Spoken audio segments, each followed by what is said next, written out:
testing out of the way. We'll turn off the music here. It's been a hell of a start to these playoffs, man. It has been one hell of a start. Oh, but while we're here, good morning, everybody. Wonderful morning here for playoff football. Of course, we got it on the channel. Bills, Jaguars, number 3 versus number 6 in the AFC. Last two times these teams met in the playoffs. They've only met twice ever. 2018 for the 2017 season when the Bills went to the playoffs with Tyrod Taylor leading them at quarterback, and then all the way back in 1996 for the AFC wildcard. The Jaguars have won both playoff matchups. Both of them were one-possession games. They've won them both by a combined 10 points. And the Jaguars, actually, the all-time series, I believe, plus these postseason games, is tied up at 10 apiece. So one of these teams will finally have a leg up on the other one at the end of this one. Let's get the starting thing here. Good morning, everyone. Miles Smith here on the call. It's going to be a hell of a game, man. Both these teams they've been playing well at points this season. The Jaguars have been getting hot as of late. That offense, Trevor Lawrence, they have been getting things going on their side. While Buffalo, they figured out how to run the ball, but the biggest concern with the Buffalo Bills, two of the biggest concerns with the Buffalo Bills right now is both their running attack, or their running defense, and their receiving game. Their number 1 receiver is Brandon Cooks right now, as well as you got Khalil Shakir in the mix. Obviously, again, Brandon Cooks, and then Keon Coleman. Gabe Davis, we've seen him pull some heroics in January. So it'll be really interesting to see how these Bills match up with the Jacksonville Jaguars. Jags didn't have that great of a secondary coming into the year, but that pass rush for the Jaguars is absolutely ridiculous. How we doing, Bok Choy? How are we doing? It's been a crazy start to wildcard weekend, man. I kind of regret not doing a call yesterday, but I did want to just kind of stick to my guns here. I knew I was doing this one. I had the time to prepare for it and all that good stuff, so here we are. So, previous scores, we'll touch on these from yesterday. We're about 7 minutes to kick off over in over in Jacksonville, over in Duval County. Of course, I know all about the Jaguars. They beat up on my Broncos a couple of weeks ago. Ready for some Broncos one more week. Hey, man, savor the bye. Savor the bye. Yeah, last night, some utterly insane games. Rams, Panthers. Nobody expected the Panthers to put up a fight at all. Stafford, 304, 3 scores, 1 pick. Bryce Young goes for 264, tugging a pick himself. Neither rushing attack really getting anything going. But here's the thing. This turned into a receiver battle, man. Puka versus Jalen Coker. Jalen Coker played the game of his life. Because, again, really nothing from the running game, which, if you're Bryce Young, you got alarm bells going off, because that's how things have worked good for Carolina. They had that stretch early in the season where they looked like they were going to be the best team in the NFC because of Rico Dowdle. Okay, maybe that's a little bit of a stretch, but we can look at the receiving numbers for Carolina. 9 for 134 for Jalen Coker, 5 for 81 for Tet McMillan. Tommy Tremble was all right. Really, though, yesterday for the Panthers, it was the Coker and Tet McMillan show. I just don't know what Carolina can do offensively that they haven't already done to help Bryce Young. Although I guess really it's going to be defensively, but at the same time, you need to see some kind of development from Bryce Young if you are Carolina and you want to roll with him after 2026. How we doing, Ender Games? Who's yours? I knew the Rams were hitting that minus 10.5. Yeah, I've had my concerns with the Rams ever since that Seattle game. Still riding the high of Indy beating Oregon. That's fair. That's fair. As you should be. It was a hell of a win, dude. So not a lot gets determined in the playoff picture until tomorrow night. This is the first game of the AFC wildcard, but if Buffalo wins and the Chargers lose, Buffalo's going on to Denver next week. That would set up a rematch of last year's wildcard round. Broncos got demolished in that one, 41-10. course, with the first round bye this year, they get to sit back and watch and just see who they're going to be playing next week, and we've got all afternoon. Fuck Florida teams. Excuse me, not putting belt to ass on the Ducks. Yeah, I think the Ducks are waddling home with red asses, man. I'm gonna keep it a buck.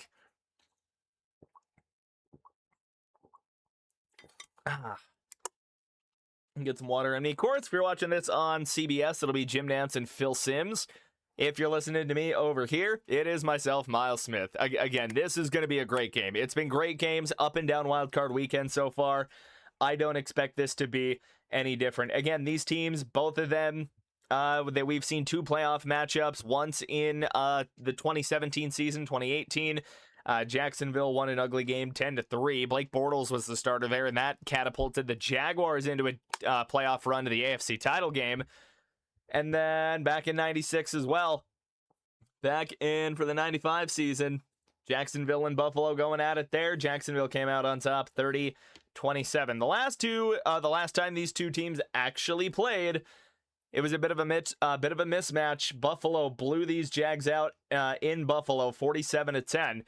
So that's what we're going on here. Of course, again, Trevor Lawrence and these Jaguars, they've been on just a straight up heater.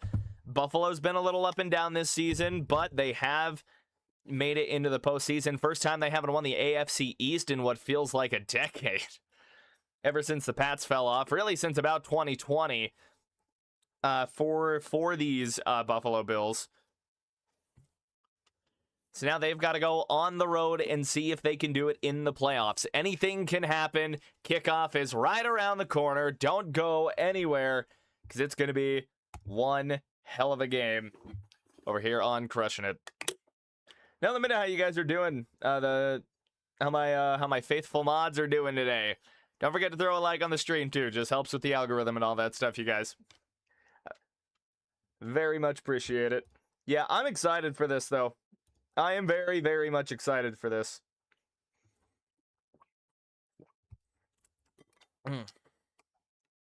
I was very much looking forward to not having to call a Broncos game first round of the playoffs once they got the bye. I need this game to go over as well. 52 points. Jeez. Oi, oi, oi. I hear if you put a like on the stream, it helps you hit your bets or something. I don't know. Little birdie told me. Alright. I'm joshing. Alrighty. So, regular season, the Bills have the all-time record 10-8, but they're in that. Yeah, man, I'm excited. Done. Attaboy. My man. No, it's gonna be a great game. And again, these are two great teams. They both done things really well. Josh Allen, we've seen him turn it up in January. Found himself on the wrong end of a couple of other, god tier moments. Patrick Mahomes, obviously. Joe Burrow in the 2020, I want to say the 2022 run. That year, there was a lot going on these last couple of years. So now for Allen, you've got to feel like the pressure for Josh Allen is ramped up to 11 or even, 110, just because now there's no excuses for these Buffalo Bills, or for Allen in particular. None of your boogeymen are in the playoffs. It's a slate of a bunch of youngins and then Aaron Rodgers. I think the Jags were honestly one of the worst first round matchups the Bills could have got, though, because again, I don't think the Bills are that good of a team, but I think Josh Allen does enough that he can elevate this team. Because I mean, if Josh Allen's not the starter for this team, I mean, what are the Bills doing right now? Like, I don't know if the Bills are in the playoffs without Josh Allen playing the way he has during stretches this year. James Cook has been really good for them as well, just to throw off of that, but he does not really have a number one guy to throw to. Like, if you ask me, I think his most reliable targets are out of the tight end spot, Kincaid and Dawson Knox. Of course, we've seen the Jags have success with the tight end as well. Brenton Strange, he's been really good for him. I like the Jags linebackers against this Buffalo passing attack, though. I really like Devin Lloyd. I think he's been an incredible linebacker since they've got him. A couple other guys that I like, too, of course, Foyesade Olakun, Dennis Gardeck. These guys have been playing really, really well. Jags, maybe not the best team in the secondary, but I do think that I do think they got a hell of a defense. What's up, Mile High Magic? I love and respect. Love and respect right back at you. It's AFC Wildcard Weekend. We are mere moments away from getting the AFC side of this thing kicked off. And we're going to start piecing together the puzzle for divisional round. Of course, the Rams and the Bears will be moving on. And we're going to find out who moves on first in the AFC. Bills, Jags, Jacksonville, winners of the AFC South. They clinched the 3 seed in pretty much in the final week of the season. Of course, Houston still had a chance to win the division down the stretch, but Jacksonville did enough to hang on to that, so they get themselves the 3 seed. Of course, they beat some good teams this season as well. Denver is on the Jacksonville, hit list this season, and they kind of beat the brakes off of the Broncos there. Buffalo, they've been a little shaky this year. The run defense hasn't been all that. I know he's missing Broncos football with me. I am, but at the same time, it is nice that we do have a bye. Like, it is really, really nice to have the bye here.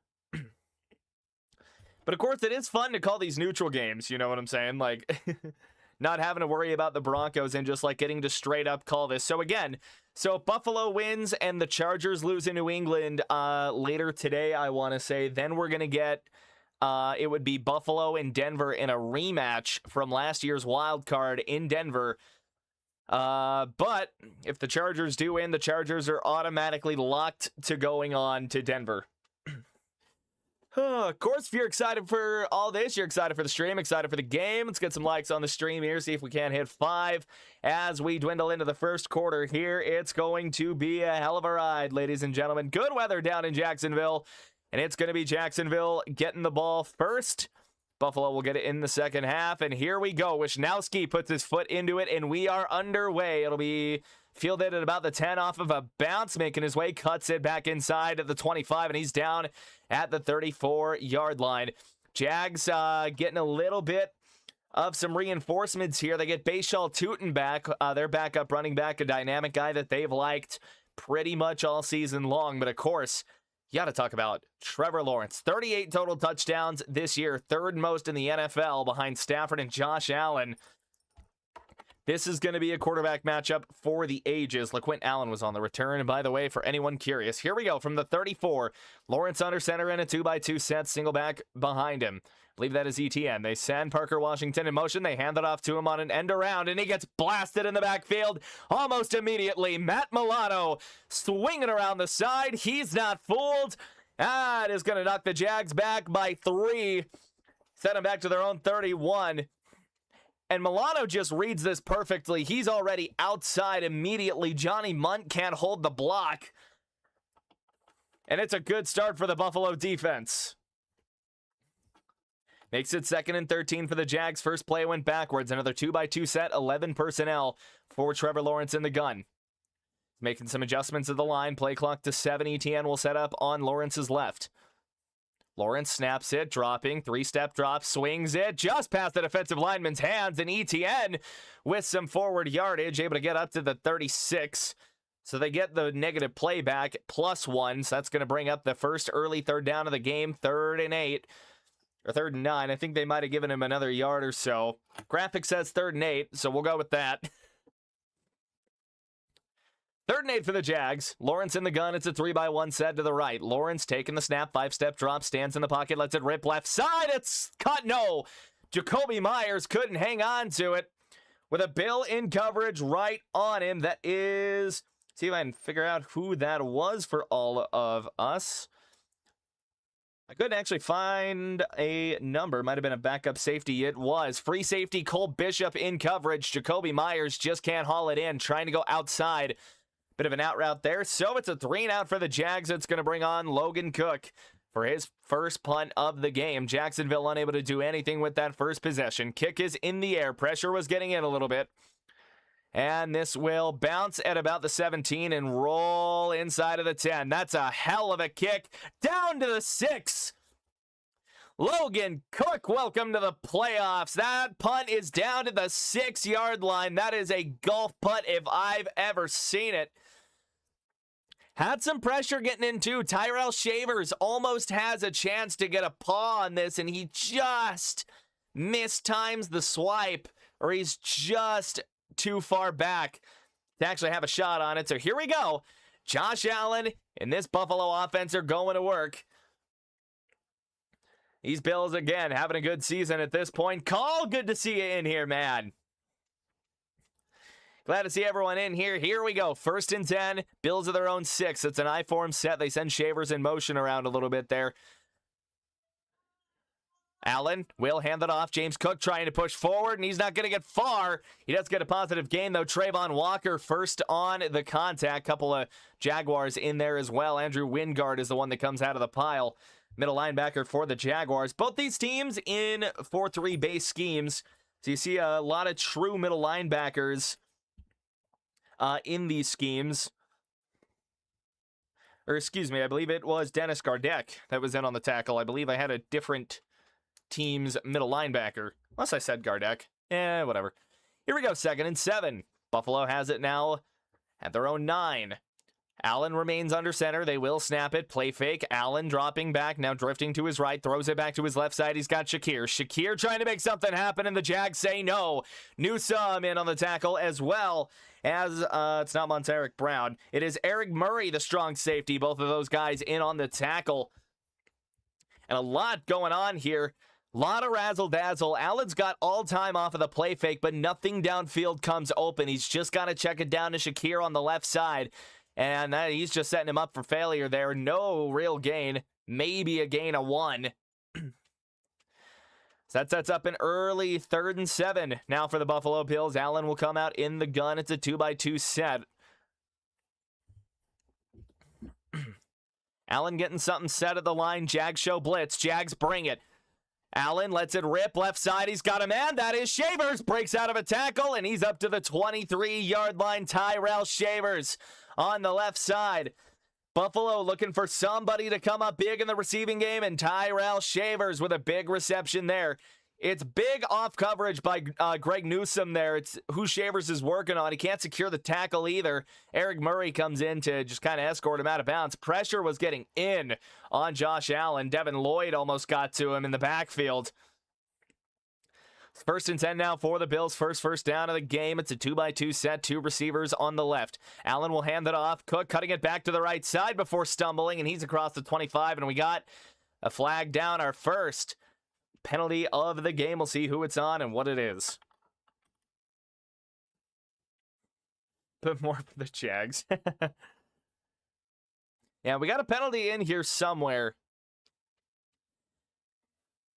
And they're going to get holding on Buffalo, so that's going to push them back. They get it on Ty Johnson. Coming in as a bit of a blocker there. Ty Johnson, backup running back for the Bills. He gets caught up in someone, and they catch him for it. So 1st and 20 now. It backs them up 10, so they're right back in the shadow of their own goalpost.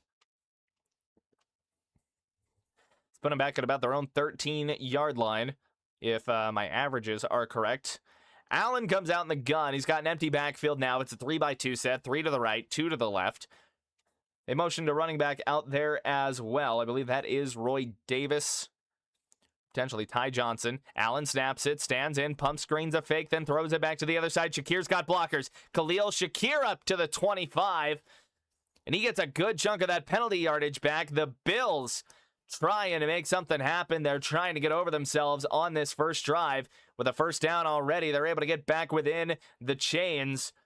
It's a well-executed screen, too. They fake it right, throw it back to the left side with Khalil Shakir. Shakir, dynamic with the ball in his hands. Brought down by Murray. And it was Frank Gore that was in the game. Frank Gore Jr., son, of course, of the greatest stat merchant of all time. And I can add his number on here now that I know he's in number 20. It's an empty set again for Allen. 3-by-2 again. 3 to the right. He stands in, now snaps it, lets it rip right side. He's got a man. That is Brandon Cooks, number 18 for Buffalo. Midseason acquisition off a practice squad. Gain at 12. It's a first down for the Bills.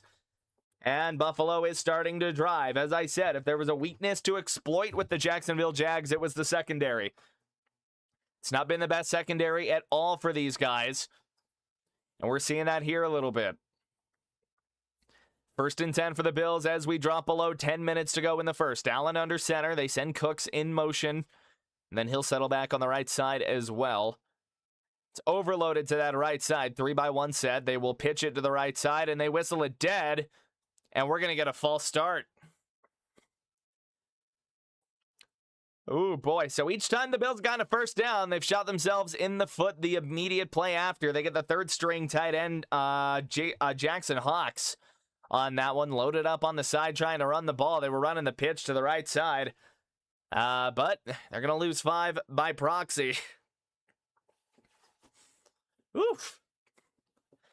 Hey, if you guys are enjoying so far, let's get up to 5 likes on the stream. I'd greatly appreciate it. Here we go. First and 15 now. 9:35 and ticking down. Allen in the gun. 3-by-1 set. 3 to the left.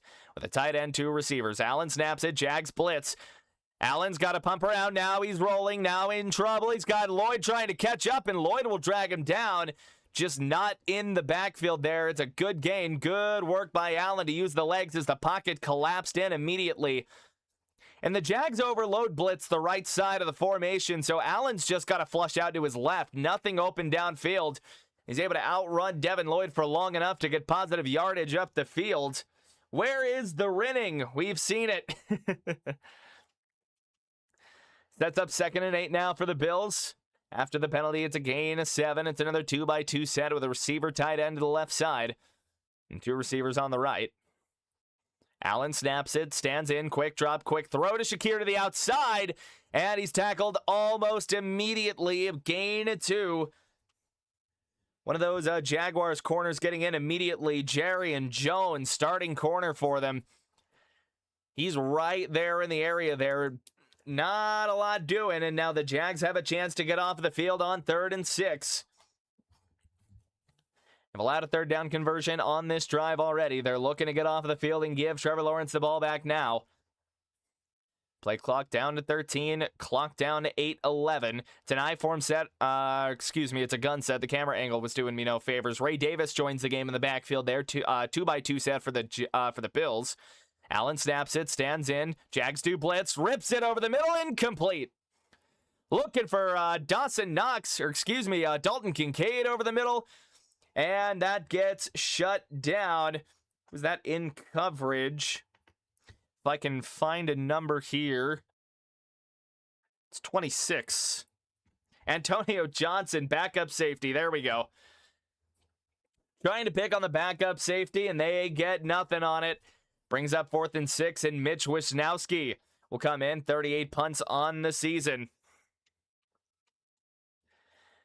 So here we go. He gets the snap, and he will boot this thing away as well. We've seen both teams punt, and it is fair caught at the 20. Or maybe about the 21 there. No room for Parker Washington to try to go crazy.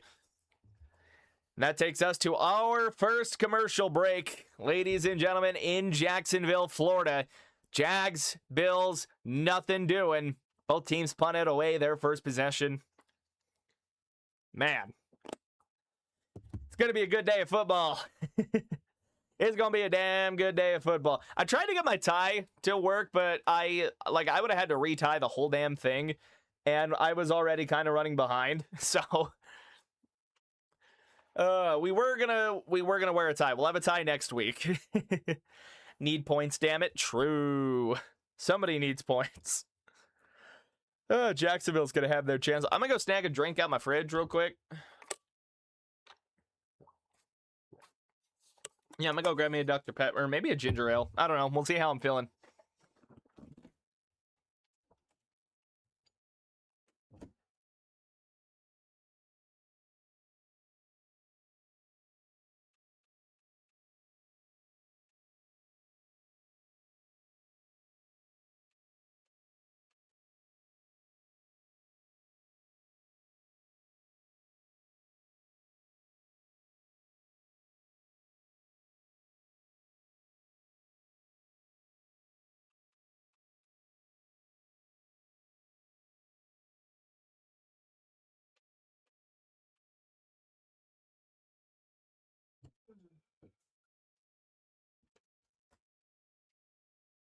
The answer was Dr. Pepper. Of course, we are not missing anything. We are in commercial break. Otherwise, I wouldn't have got up to go grab myself a Dr. Pepper. If you are enjoying the stream, don't forget to throw a like on here and subscribe if you are really enjoying it. Helps the channel out, trying to get to 350. Would love to break 400 before we hit the off season. All right. And not a lot doing so far in this one. Both teams, one possession. They both punted on those. Buffalo does get a couple of first downs on their drive, but a few penalties as well. Shoot them in the foot. Allen, 5 for 6, 36 yards on that possession there. No running back. Really no rushing attempts by anyone other than Josh Allen, as James Cook got one for 3 as well. So that will bring us back to Jacksonville. Jaguars going to be trying to get something going now with their second possession. They go 3 and out the first one.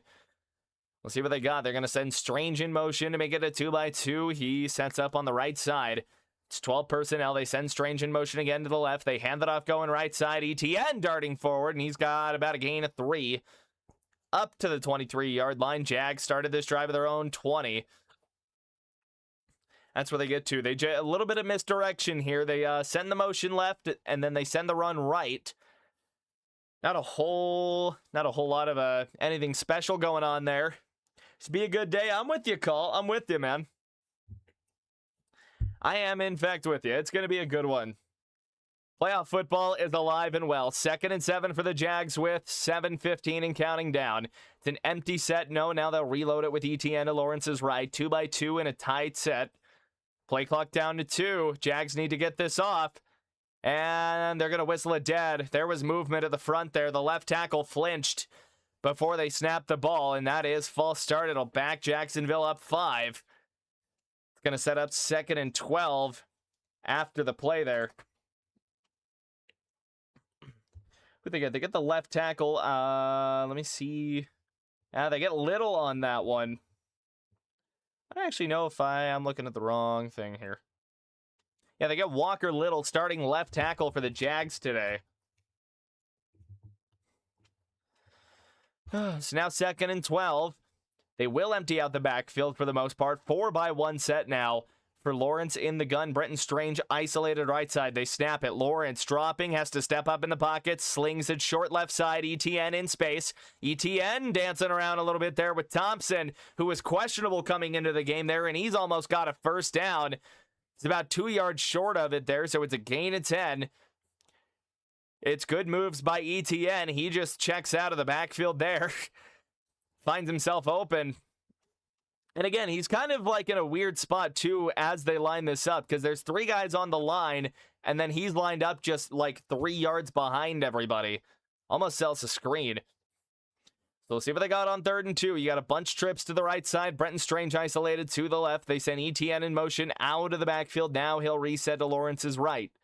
Lawrence, he will hand it off. ETN has room up the middle, and he's up to the 40-yard line. Big run for the Jacksonville Jaguars, and that's what they've been looking for. They get their first down of the game. Took them until their second possession, but they are making things happen. Trevor Etienne, one of the more dynamic running backs in the league, and we're seeing it now. Jags appear to go tempo a little bit now. Lawrence again, 3-by-1 to his right. Jacoby Myers, I believe, isolated to the left. Or it was Thomas, excuse me. Stands in, lets it rip over the middle. Tipped. That was almost picked.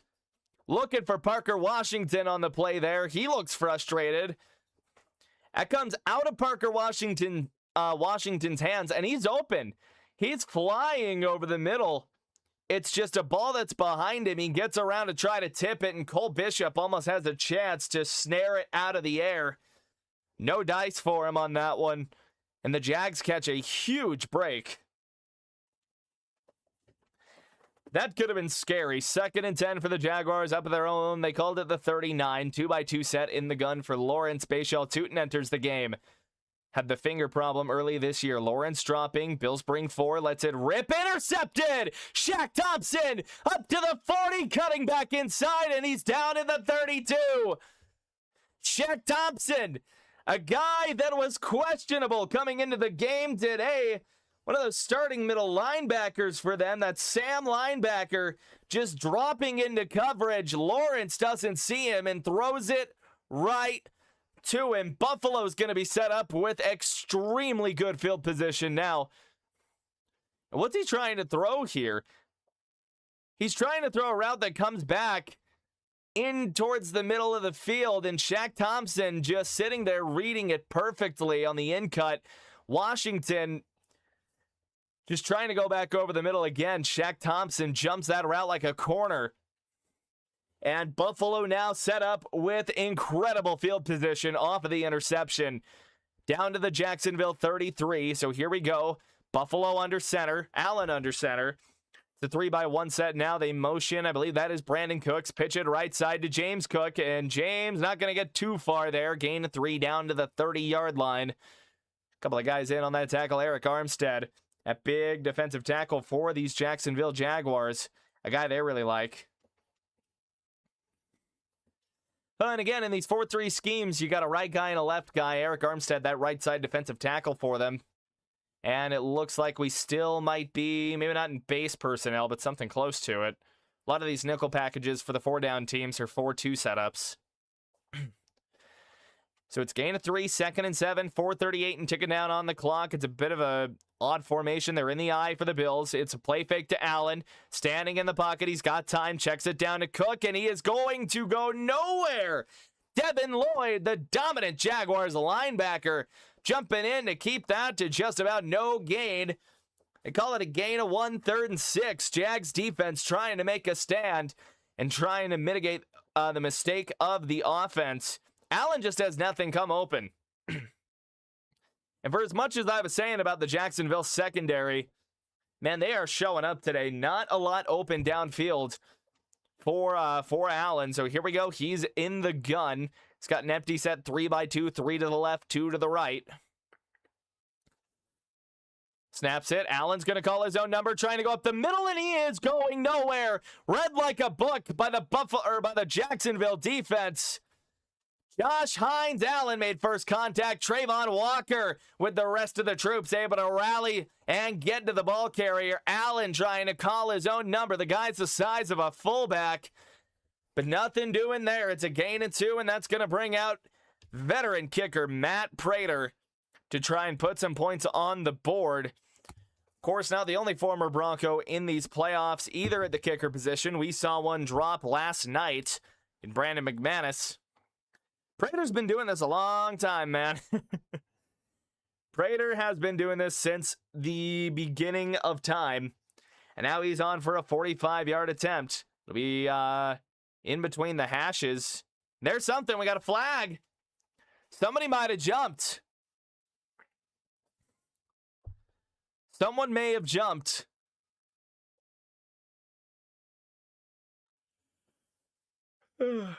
No, delay a game.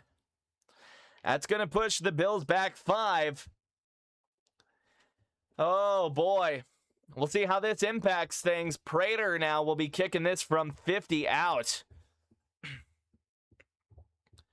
And we're seeing Josh Allen go to the medical tent. So something happened after he got tackled on the 3rd down play.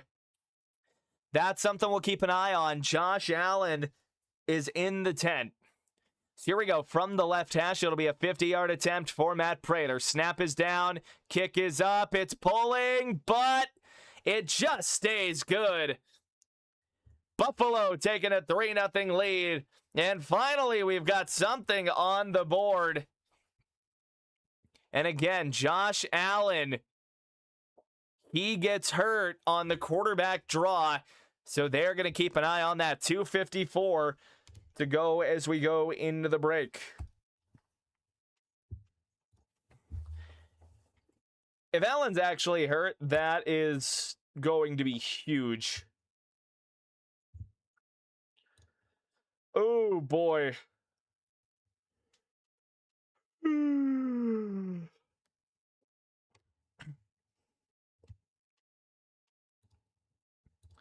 Oh, this is just wow.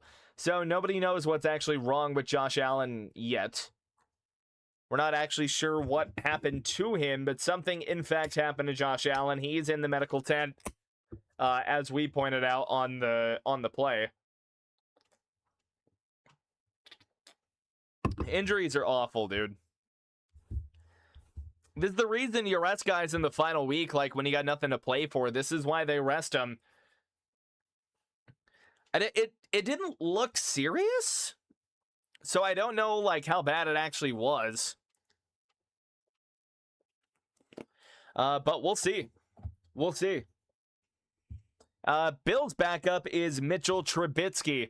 He's been the backup there for a while. Former first-round pick of the Chicago Bears. One of the many that didn't work out. Picked second overall in the same draft as guys like Deshaun Watson and Pat Mahomes. He's made himself a good career as a backup in Buffalo. He's been there for a while. Looked pretty good last week against the Jets, of course. So, of course, you're going to see that impact. You know what I forgot to do? I forgot to take my supplements this morning. That's what I forgot to do. Hang on a minute. Yeah, completely forgot to take my supplements.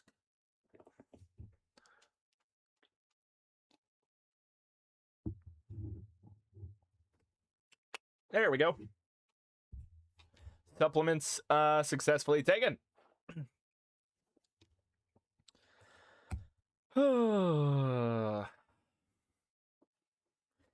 So again, Jacksonville will be getting the ball back now on the kickoff. All Prater does is kick field goals for these guys. It is Wisnowski that is on kickoff. I don't know if it was that way before their kicker got hurt, but here we go. Buffalo will boot this away. That will bounce, be fielded, and then almost taken out of the end zone there. Oh, LaQuint Allen Jr. putting a hold on Bashaw Tootin, saying, whoa, dude, stay in there. Oh, Jags are going to take the touchback, and now they will have to atone for Trevor Lawrence's interception. Again, they're talking about that Josh Allen injury, trying to see whatever happened to the guy. Not sure if we've seen him come out of the tent. We have. So Allen's come out of the tent. He's walking around and grabbing his tablet. So Allen appears to be okay. We should see him next drive. Trubisky over there by him as well. Just trying to stay ready if he needs to be. 1st and 10 for the Jags at their own 35. 2:54 to go in the quarter. Lawrence under center. It'll be a 3-by-1 set. 2 tight ends and a receiver to the right. 12 personnel for the Jags. Lawrence will send Johnny Munt in motion, just moving him around a little bit there. Play fake for Lawrence, stands in, floats it. He's got Brenton Strange for a first down. Matt Milano in coverage, making the tackle from behind. They might spot him short of the sticks. Might say his knee was down before he got to the sticks. It's a gain of 9, sets up second and manageable for the Jaguars, and maybe we're seeing them turn it on a little bit. Buffalo did bring a blitz. They brought heat there, too. ETN able to pick it up. So they do call it 2nd and 1. It's going to be 12 personnel for Jacksonville. 2-by-2 set. Lawrence under center again. Getting the protection set and everything.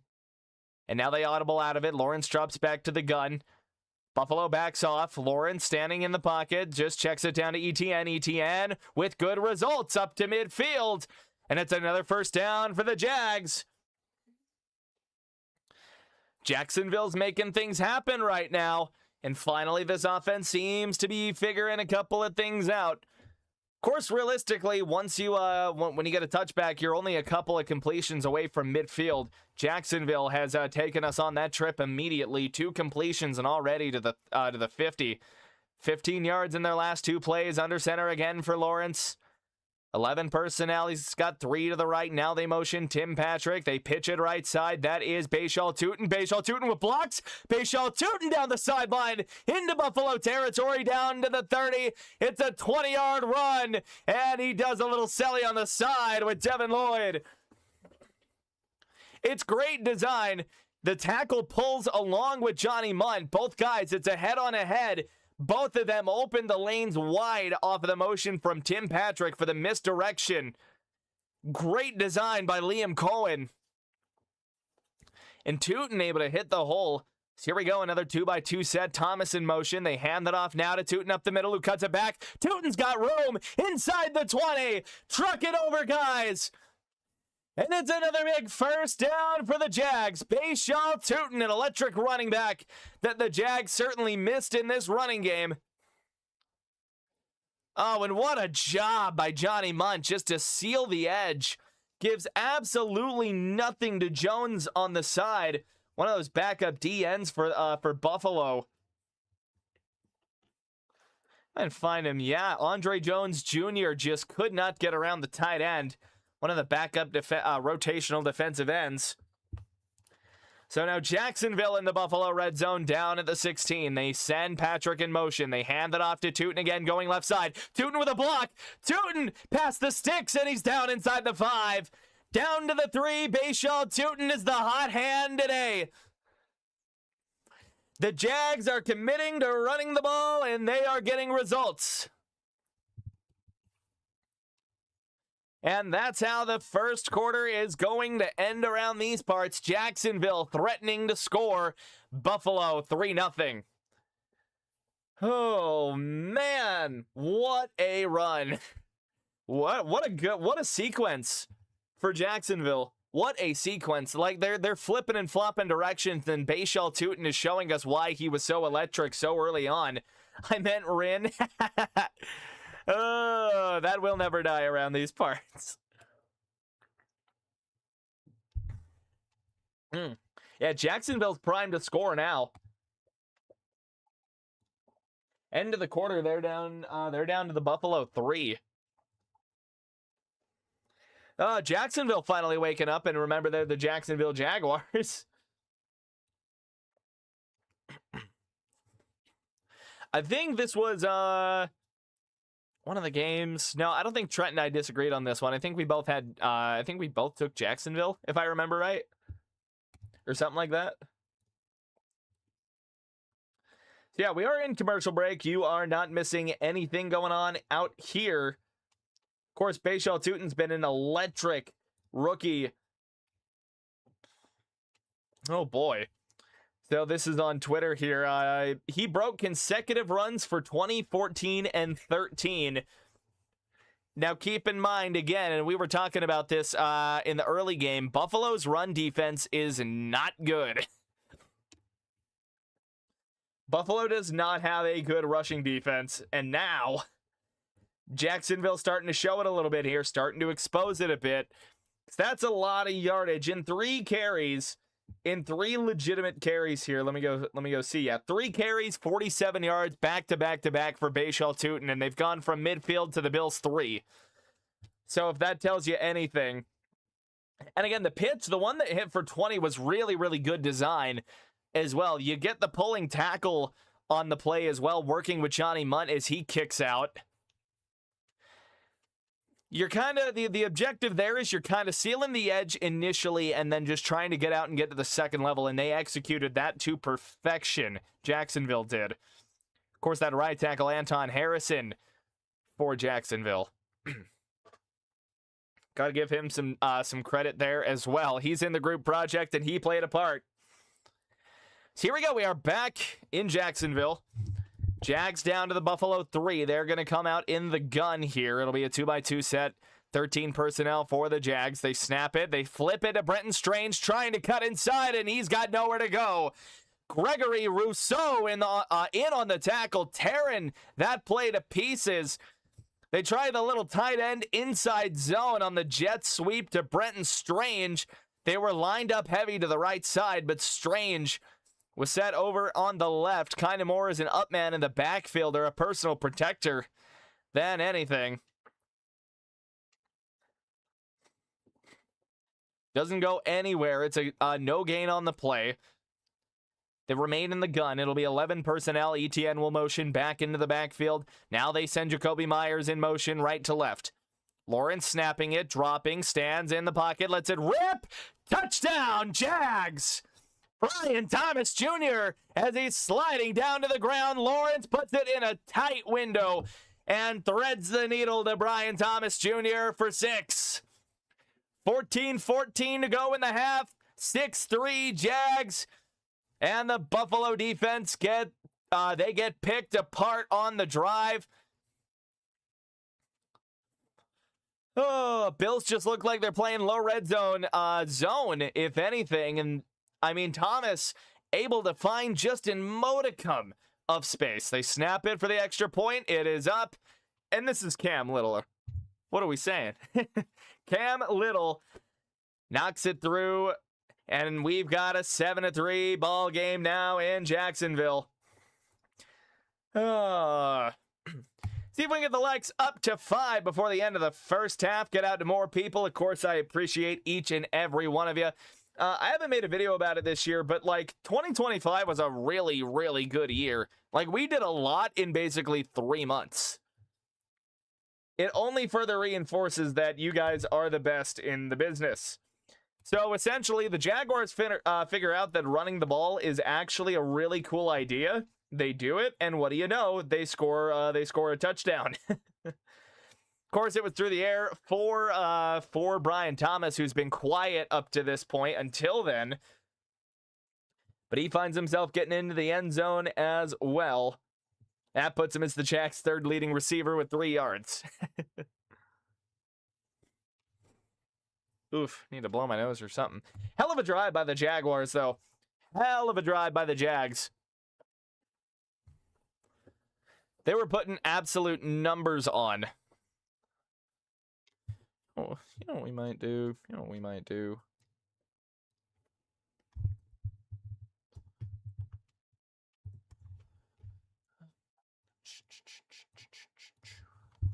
Hang on, let me cut. Oh, god damn it.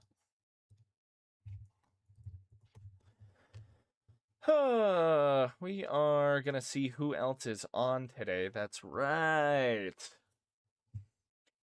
I'm getting ideas, folks. I'm getting ideas. Would you guys want to see me do New England and Los Angeles later tonight? Would you guys want to see me do that? Because I will.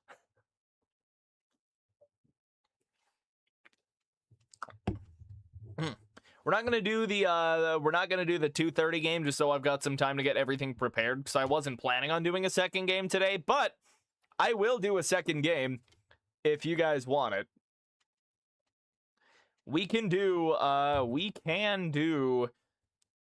New England and in Los Angeles. If you guys are down, I'm down. You know how I feel about the Chargers. True. That's not what I wanted. I want the roster. Hey, happy to see you in here, Pan. Getting all the familiar faces in here. All right, back to the current situation at hand that is fielded at the goal line. And here we go on the return. Up to the 20, Ray Davis with some room. Ball comes out. Who's got it? Ball came out while Ray Davis was still falling to the ground. That's a live football. Jacksonville says they have it. Who does?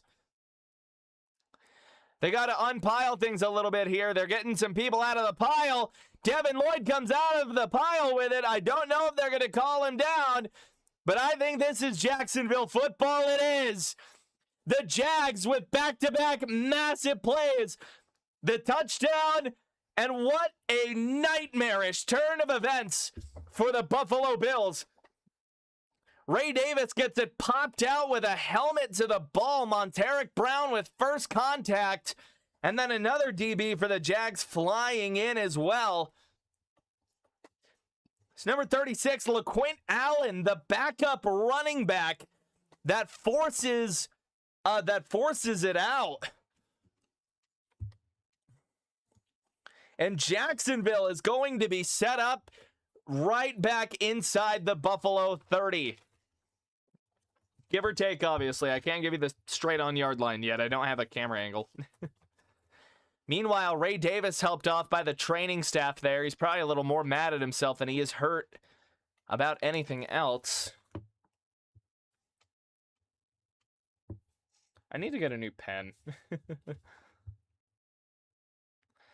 It's a massive play for the Jags. And they steal a possession after throwing the interception that resulted in the Buffalo field goal. Ray Davis, the guilty party. Jacksonville's they're gonna hang on to the ball now. 14:05 in this half. And they've got it in prime field position now, working at their own working at the Buffalo 36. Sorry. Lawrence in the gun in this offense. They are red hot. 2-by-2 set now after the touchdown and the turnover. They're going to motion Patrick over to the left side. Lawrence snaps it, hands it off. ETN going right side. He's got a gap. Stiff arms Teron Johnson before wiggling down for a gain of 7 or 8. ETN, this Jaguars running game is working well. Bayshall tooting first. And then now Travis Etienne had himself a good year. 1,100 yards on the ground. 7 touchdowns as well. It's his 3rd year with 1,000 or more yards.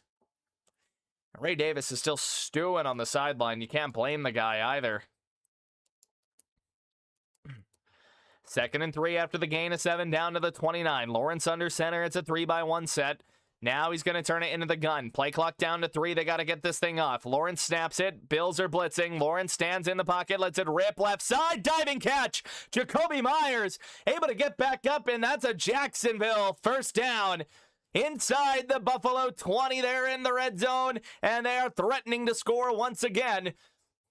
If this Buffalo defense doesn't get it together, they're going to be looking at handing the Jags another score. Lawrence in a 2-by-2 again. Lets it rip. Quick drop. Contested ball. Incomplete. Looking for Myers. Matt Milano in coverage. Can't find anything. Again, sticky coverage by that middle linebacker there. Matt Milano for the Jags. Or for the Bills, excuse me. That Will linebacker for him as well. Weak side. They're still looking at the diving Myers catch. I don't know if they just thought that wasn't a catch. I think that was a clean catch. But here we go. 2nd and 10 now with the Buffalo 17. Lawrence in the gun. It's another 2-by-2 set. 11 personnel as well. Lawrence snaps it. 3-step drop there. Now he's got to step up in the pocket. He's going down. Gregory Rousseau's got him for a loss. First sack of the game for either team, and it's Greg Rousseau fighting through the line and coming through.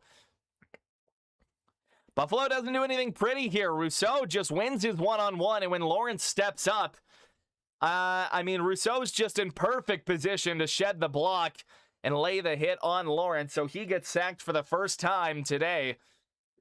And Jacksonville trying to find any sort of, find just the momentum here in the playoff game. They are still primed for 3 points. But here we go. 3rd and 12. Lawrence in the gun. Trips to the right. Lawrence dropping. Bills bring 4. Lawrence pump fakes. Now he's going to run. He's got a lane. Lawrence trying to make guys miss. He doesn't quite get to the sticks, but it's a gain of 10 down to the 9. It's going to bring on 4th and 2, and we'll see what Liam Cohen wants to do here. Does he want to stop? Does he want to stomp on the throat early, or does he want to just take his points here, the free points that the Bills have gifted? Right now, it looks like the offense will be remaining on the field for this 4th and 2. 11:30 and ticking down in the half. It was a 10-yard run by Trevor Lawrence to set this up. Jags 15-23 on 4th down this year, and we got a timeout by one of these squads. Play clock was running way down. And I believe it was Jacksonville that took the timeout.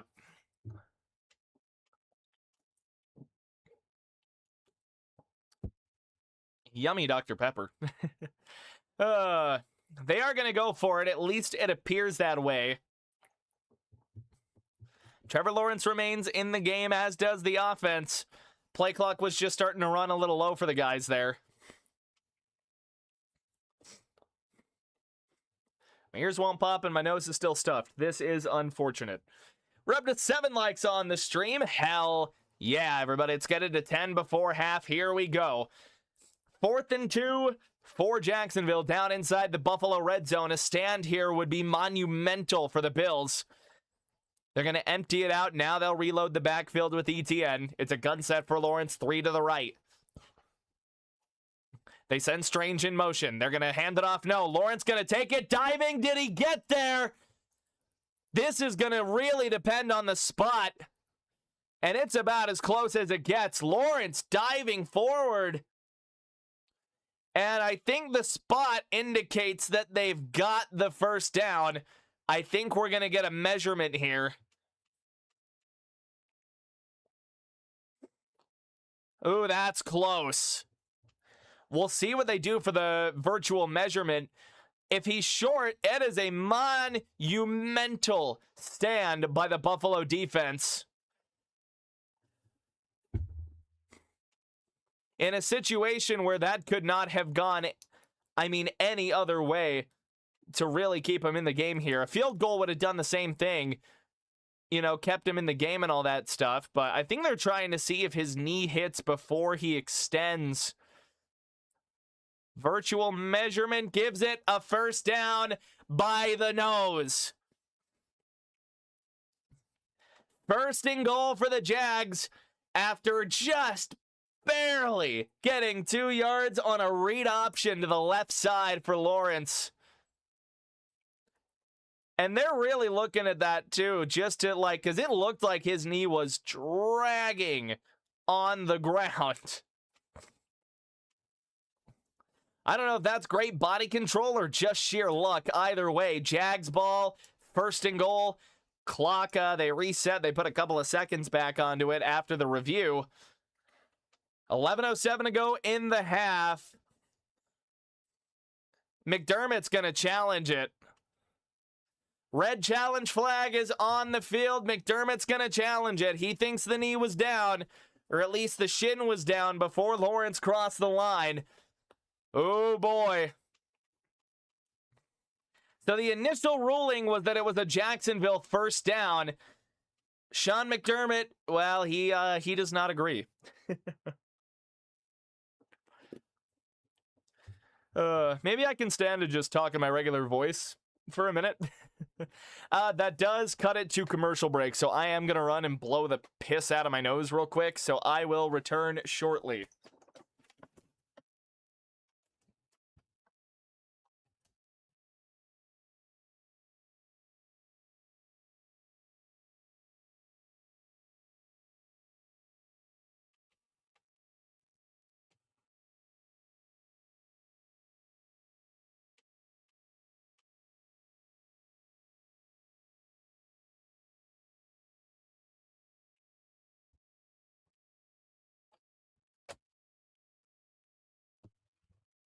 You guys like when I get all dressed up, like in the nice dress shirt and all that fun, all the fun stuff?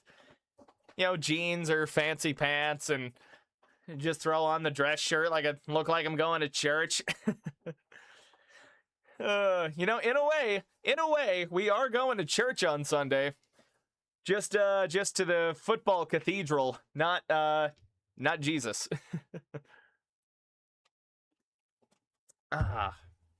The whole country congregates at the TV. It's a good time, man. We love our Sundays. And we've only got so many of them left. Change up for games that aren't Broncos, but I like the Bo jersey. That's fair. That's fair.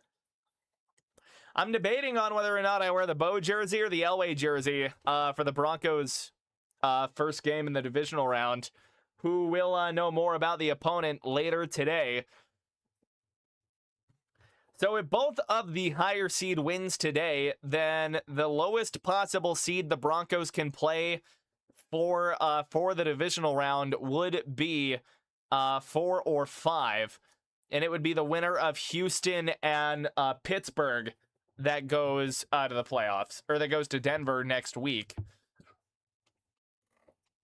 Again, if the 6 and 7 seeds lose, it's the winner of 4 and 5 going to Denver next week. And to be honest, I'm going to keep it a buck with you. I don't want the Chargers. See if I can get a custom Bronco suit. We could. Oh, so here we go. So we're going to get the call officially, and we'll see whether or not he was short. I don't know. Initially, they ruled it a first. That was the initial call. but I think his leg touched down while he was short of the line to gain. That's what Buffalo was challenging. I think Buffalo's getting this ball back. And they do. Bills ball, Allen now out in the gun, empty set, 3-2. Kincaid gets set a little tighter. It's a short drop and a short throw to Khalil Shakir across the 10. Buffalo gets themselves a little further outside of their own goal line. These last few Buffalo possessions have started deep in their own territory. It remains a 7-3 game after the overturn. It's a gain of 4 for Buffalo. Yeah, no points. Nothing doing. Jacksonville can't convert on 4th down. Buffalo ball, 3-1 set, 3 to the left. That is the top of the screen. Bills going left to right. Allen snaps it. It's a screen to the left side to Khalil Shakir. He's got some blockers set up with a first down, making a man miss. And he's going to be out of bounds there. He's got a nice gain, though, up to, I want to say, the 27-yard line. Khalil Shakir making some good things happen. And making it happen in the screen game as well. It's a much-needed gain for the Bills. He makes Josh Hines Allen miss, puts him on skates. Tyrell Shavers, great blocking downfield. Get some help from the rest of the guys. He did not get as far as I thought. To the 22 now, Buffalo, 2-2 set. Allen under center. He will play fake it to Davis, or to Frank Gore, then throw it to Gore. Frank Gore almost breaks out of a tackle, but he spins out of bounds. Devin Lloyd on the tackle. It's a good game there. Again, Frank Gore back up, the 4th string running back on the depth chart behind Ty Johnson and Ray Davis. So all 4 running backs active for Buffalo today. It's a pretty modest gain of 6, 2nd and 4 at the 28, or up further. Where even are we? Okay. Up to the 32. Apparently I was correct initially. Jeez Louise. Allen under center now. He will pitch it to James Cook going left side. He cuts it upfield, and Cook with a nice run to the 44. Got some good blocks there, and Andrew Wingard, starting linebacker for the Jags, he was down. I keep thinking of Andrew Wingard. I think he's a Charger. I think it's Gardeck that's down.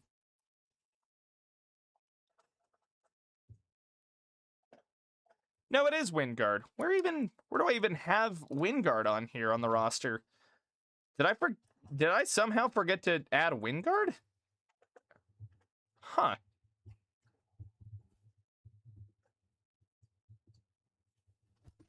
So they're going to walk Wingard off. I don't know how I spaced putting on Andrew Wingard. I think the roster might have said that he was out. Apparently, it is not the case. So Wingard is out, at least for a play. He got shaken up on the on that last play. Buffalo starting to roll offensively now. It's a new set of downs for them after the run to James Cook. They're starting to make some things happen. I saw a Doug Flutie jersey in the stands. That's cool, those old red ones. It's a 2-2 set. Now they bring Cooks in motion to the right. They snap it. Allen, play fake, standing in the pocket. Got all day, lets it rip left side. Threading the needle. What's the call? It was along the left sideline. Brandon Cooks coming back for the ball. I think that's a catch. We got a flag on the play, though. This could be on the defense. I think we're going to get PI. If it's declined, it is defensive pass interference, and they do decline it. That was a catch. What a catch along the side by Brandon Cooks. Just a lot happening there and a lot of bodies. I mean, my goodness, you cannot throw that any better if you are Josh Allen. Gets it just up and over a linebacker. Oh, I did have Wingard written down. Free safety. I'm looking at the wrong place on the roster. Good God.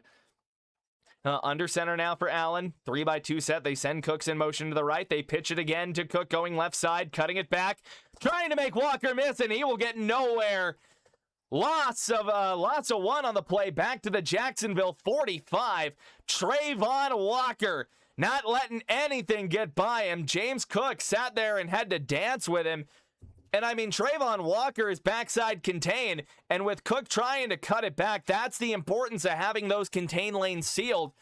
Trayvon Walker able to loop around the running back and get him down. Cook had nowhere to go on the cutback. And it's a loss on the play now. 2nd and 10 for the Bills. 7:51 and counting down in the half. Play clock down to 3. They got to get this off. Allen making adjustments. And they got to take a timeout. Timeout gets burned by Buffalo as the play clock gets down to 0. Unable to get everything adjusted in time.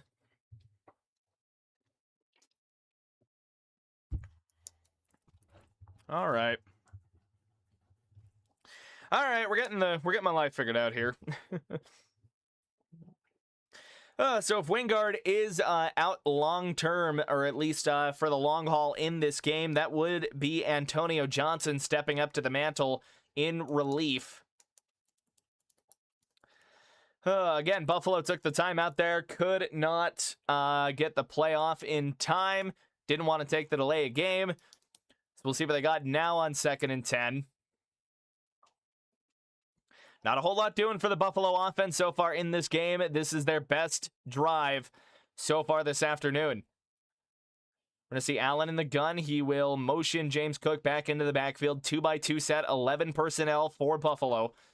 Allen snaps it, dropping, standing in the pocket, lets it rip right side. He's got a man wide open. Keon Coleman out of a tackle. Coleman inside of the Jacksonville 10.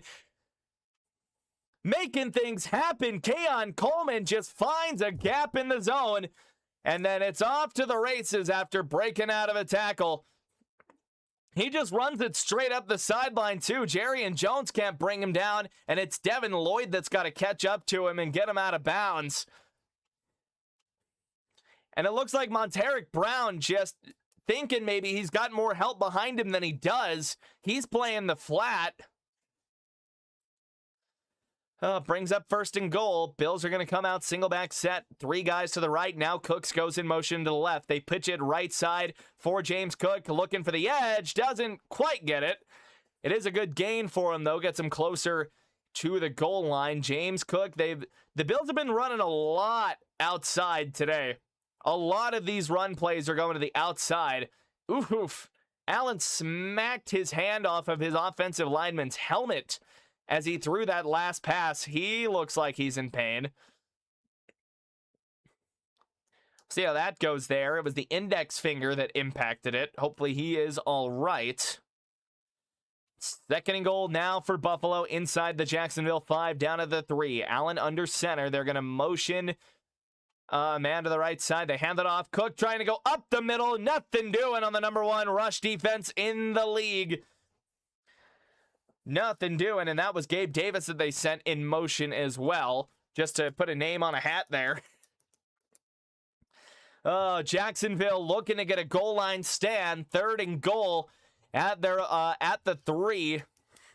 No gain for Buffalo, and they might have to throw this thing now. Of course, Allen's finger now going to be something we look at. He did smack it off of an offensive lineman's helmet, and you got to think about how fast a quarterback is moving his arm and how much impact there is. It's a gun set now, empty backfield.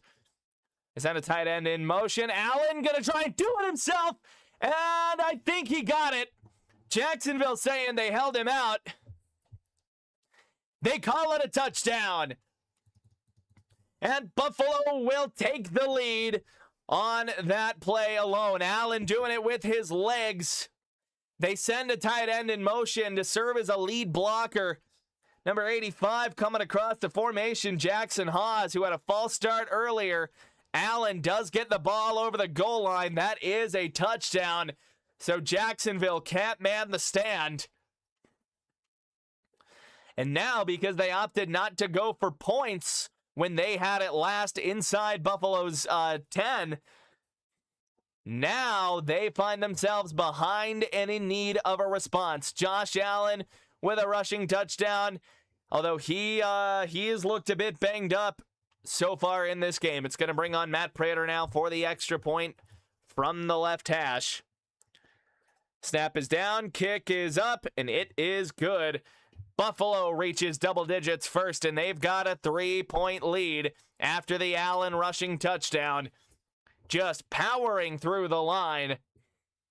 Not gonna use Tom Brady's terms about Josh Allen, but he does have a strong set of legs. And he's got good muscles back there. Hello, dog. Hello. Did you enjoy your food? Did you enjoy your kibble? Let's get a like on the stream for Bagel. Bagel has appeared in the stream. I just heard something make a noise. I don't know what the fuck it was. Maybe I'm tripping. So it's a big scoring drive for Buffalo. Okay, Bagel, no ma'am. We're not gonna climb on me and get all crazy now, okay? All right, go lay down. Go lay down. No, don't get in my face. No, ma'am. Go lay down. Bruh, look at me. It's not going and laying down. Go lay down. All right, you chill out. Dog sighting on the stream. We have the dog. Perhaps the dog is good luck for one of your guys' teams. Who knows? All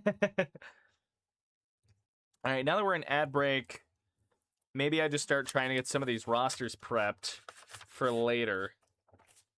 Just so we've got them.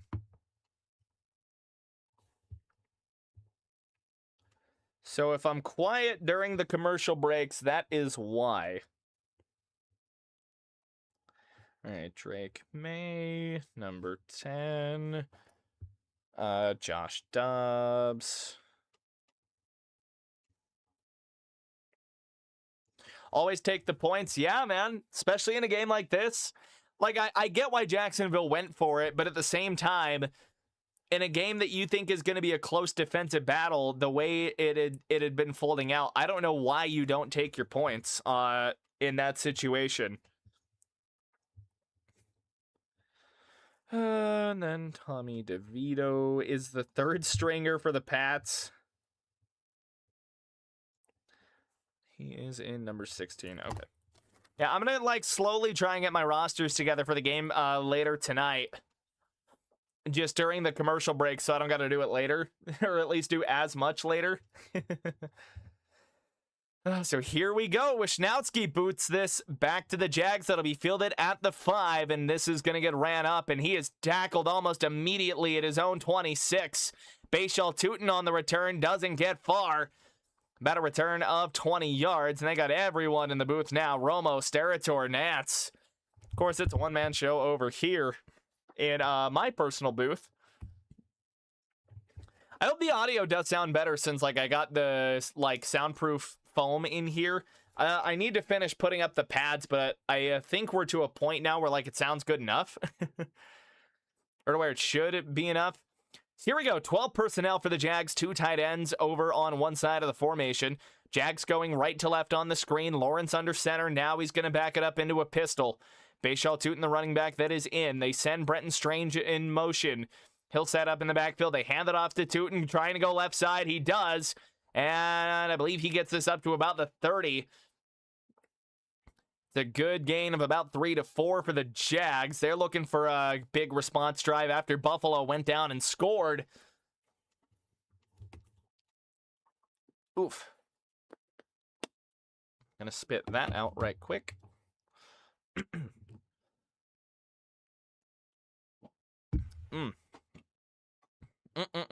We do like Dr. Pepper. It's my last one. I gotta go to the store. Here we go. Lawrence under center again. 12 personnel again. They're gonna send a man in motion. Lawrence play fakes it, standing in the pocket, stepping up, letting it rip. That ball got batted at the line, and it's incomplete. Shaq Thompson had a chance for number 2, but the ball just died like a dying duck in the air. Yeah, Lawrence gets this ball batted by one of the linemen because he's got Johnny Munt wide open going down the sideline. That's a huge play for the Buffalo Bills. One of those big interior defensive linemen getting a hand in there. Big number 96. That is Deone Walker. Lawrence in the gun now, 3rd and 6. It's a 2-by-2 set. See if they got anything here. They need the response. Washington in motion, and the Jags got to take a timeout. With 4:46 in the half, play clock was down to 1. Lawrence couldn't get the look he wanted in time, and they will burn their second timeout of the half. Jacksonville looking to go down and respond to that Buffalo touchdown that took the lead. Again, 3rd and 6, 4:46 to go in this first half, in what's been honestly kind of a quick first half. We've only been here about an hour. All things considered, not a lot of possessions here. We've had a couple of stolen possessions, obviously, that have gone to success. I like Dr. Pepper, but I prefer Orange Crust. I've got some cool shit to show you guys. My grandpa bought a storage unit, and there was a box of old Bronco stuff. Like, my undershirt is one of the shirts that he got in here. Let me see if we can kind of show that off. From Super Bowl 32. Here we go. Lawrence snaps it in the gun, dropping, standing in the pocket, lets it rip over the middle, and that is incomplete. Nobody really in the area there. Parker Washington, likely the nearest receiver. Although, if anything, a Bills defensive back was the closest guy. Miscommunication on the play, likely. And it was an empty set.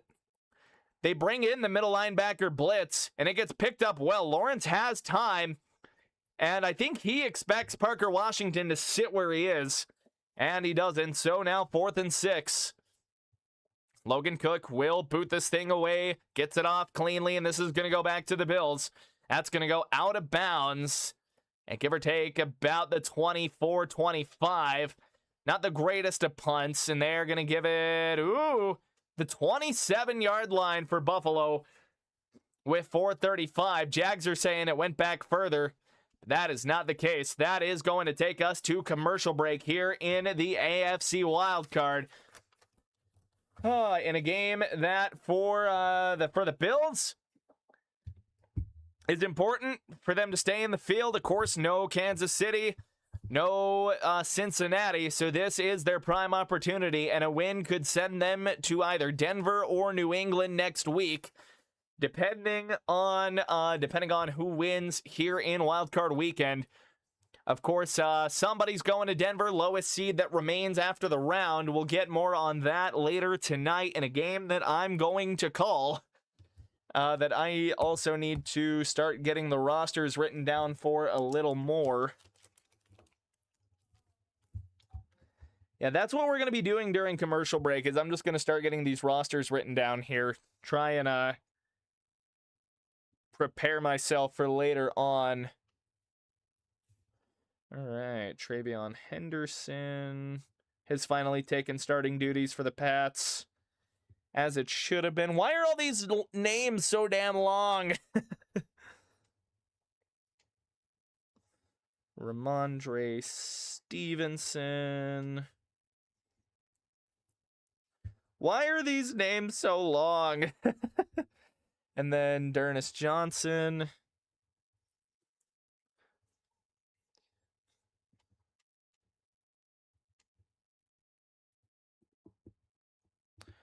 Yeah, so we're just doing some prep for the game that we're going to be doing later tonight as well, that I've talked myself into. So it's going to be great. I am so excited, dude. The playoffs are so good. I love the goddamn playoffs, dude.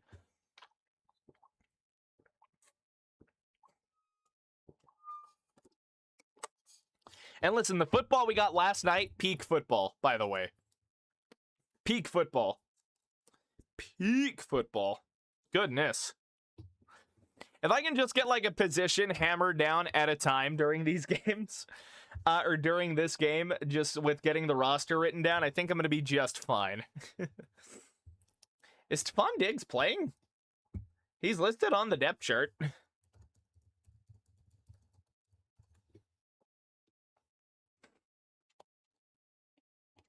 All right. Here we go. 1st and 10 for Allen and the Bills of their own 28-yard line. Allen going to come out in an I set. Reggie Gilliam, the fullback, joins the game. He's lined up on the left side of the I. Allen will play fake it, standing in the pocket, lets it rip, going deep, and he had a man, but he overthrew him. Brandon Cooks was open down the sideline. Allen puts a little too much on it and just overthrows his man. Oh, boy. That could have been a big hitter for Buffalo if Allen if he just takes a little of it off. One of the best weekends, especially when you have a bye week. That's what I'm saying, Pan. 100%. So after the incompletion, 2nd and 10. Now for the Bills, Allen comes out in the gun, 3-by-1 set, 11 personnel. Shakir moves around a little bit. Now Allen, he snaps it, short drop, standing in the pocket, rips it over the middle. He's got a man. That is Gabe Davis, January hero in years past for Buffalo. That gets him closer to the first down. Looks to be a gain of about 7 yards. That's going to bring up 3rd and 1, actually. So it was a further gain than I thought. It's a good read. Davis just comes running across the middle there. A couple of Jags do converge on him to make the tackle, and you're not breaking out of 3 guys. Sets up an easy 3rd down here. Jacksonville could use a stand right now. Allen under center. They're showing a heavy package here. 13 personnel for him. Allen will hand it off. Cook up the middle. Did he get there? Perhaps not. We'll see how they spot this. Initially, it looked like he might have gotten just enough. And they're saying he got it. And he did. 3:29 and ticking down. It's just a straight-up handoff, man. Halfback dive. James Cook just has to shove himself forward and kind of pray here. Bills don't go I for him or anything. So here we go. 3:15 and ticking down in the half. We'll see what they do here. Under center again for Allen. 12 personnel. They snap it, play fake, bootleg to the right side. Allen rolling, lets it go, and it's just a short completion down to Dalton Kincaid. The short gain, maybe about a gain of 5. Buffalo looking to go down and put some points on the board. They will get ball to start the second half. So a score here and a score there could help them pull away. And Jacksonville, if things go about as catastrophically wrong, could find themselves down 24-7 before they touch the ball again. 2:33 and ticking down in the first half. Josh Allen will come out in the gun. Snaps it. It will be a handoff. James Cook trying to get loose, and he's got a first almost to midfield to about the 49. We'll see if Buffalo goes tempo here at all. They've still got 2 timeouts in their back pocket, along with the 2-minute warning. And I think we're going to see them just let this run down to the 2-minute here. John McDermott had some questions for one of the referees. And yeah, we are going to see them just take this down to the 2-minute warning here in Jacksonville. 10-7 Buffalo. And what's been a pretty back-and-forth game in a game where possessions have been so limited because of what's been going on. Both teams with a turnover in this as well. And so far, it just feels like Jacksonville hasn't been able to capitalize on any of their opportunities besides the one. Man. It's a good game so far, man. Hell of a game. We are in commercial break, though, for the 2-minute warning. Of course, at halftime, we'll have all the stats and all that fun jazz you guys have come to expect from me. But for now, I do got to swap my focus back to getting rosters written down real quick. So Stephon Diggs is active, which is crazy. But he is. He's that starting X receiver for the Pats. Of course, he's all too familiar with playoff miracles, of the Minneapolis variety. All right, who else? Kayshon Boutte is questionable, but I imagine he plays.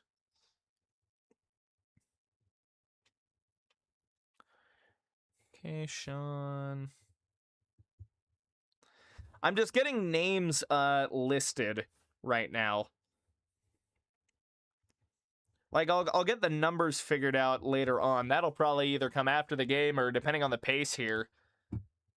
I could have it done later or earlier, which would be ideal, honestly. Like, if I can get some of this done during the game and like multitask it a little bit, I think that would be probably the best outcome here. Oh, man. If you want to help my channel out, throw a like on the stream. We're almost up to 10. It's been a pretty good game so far. Not a whole lot happening in terms of offense, but it's been a close one still, even through. And I think we're going to see a lot of good stuff happen here in the second half. It's going to be close. It'll be intense. And it's just going to be a hell of a time here, man. All right. And not a lot done there, but it is what it is. Every little chunk I can get on the rosters counts for something. So here we go. We are back in Jacksonville. Buffalo's got it on the plus, or on the, backside of the 2-minute warning now. Are up to midfield. They've got 2 timeouts. Meanwhile, Tyrell Shavers is being walked to the locker room. One of those backup Buffalo receivers.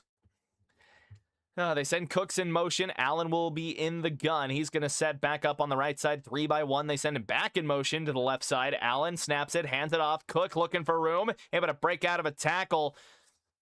Doesn't get too far though. Maybe about a gain of 3 up to the Jacksonville 48. Now Buffalo's got to think here. They got to manage the clock a little bit. You've still got 2 timeouts, but being in control, you can still work the clock a little bit. And I think we're going to see a good deal of that. 1 minute and 30 seconds now. 90 seconds just ticking down. So here we go. It's an empty set for Allen now in the gun. Snaps it. Stepping back. 5-step drop. Going deep over the middle. He's got his man, Brandon Cooks. Down inside the Jacksonville 25 to about the 22-yard line. 20-yard pickup. And they are now... they are in business, working on Monteric Brown on the side. Does Cooks hang on to that? I don't know. We're going to get a stoppage and a review. They're going to go in and look at that just to see if he actually caught it. That could wipe off a huge gain for Buffalo if they call that incomplete. I think it's close either way. Yep, it is under review with 63 seconds to go in the half. Buffalo thinks it's a catch, obviously, and if it was, it's a hell of a play by Brandon Cooks. I mean, that ball pretty much sails in and spears him in the groin, and he's able to hang on. So that does take us to commercial break as they take a look at that. Not the... maybe not the best way to go about catching the ball, because again, it sails through his arms as he's trying to bucket it in, and it just smacks him right on the left side of the groin. I hope he feels all right, because that was a rocket that Josh Allen threw.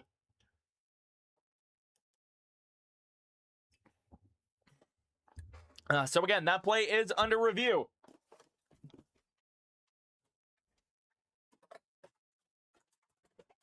Okay.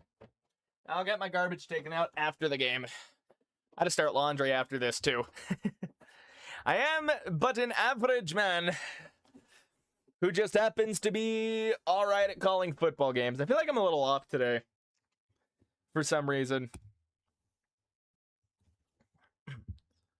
I don't know, I just, I'm listening to myself, in my head, and I just feel like I'm kind of off. Ugh. Oh, man. We're having a great stream so far, man. It's been a hell of a time right now. Oh. Man, maybe I got some playoff nerves. I feel like I'm stuttering a lot, man.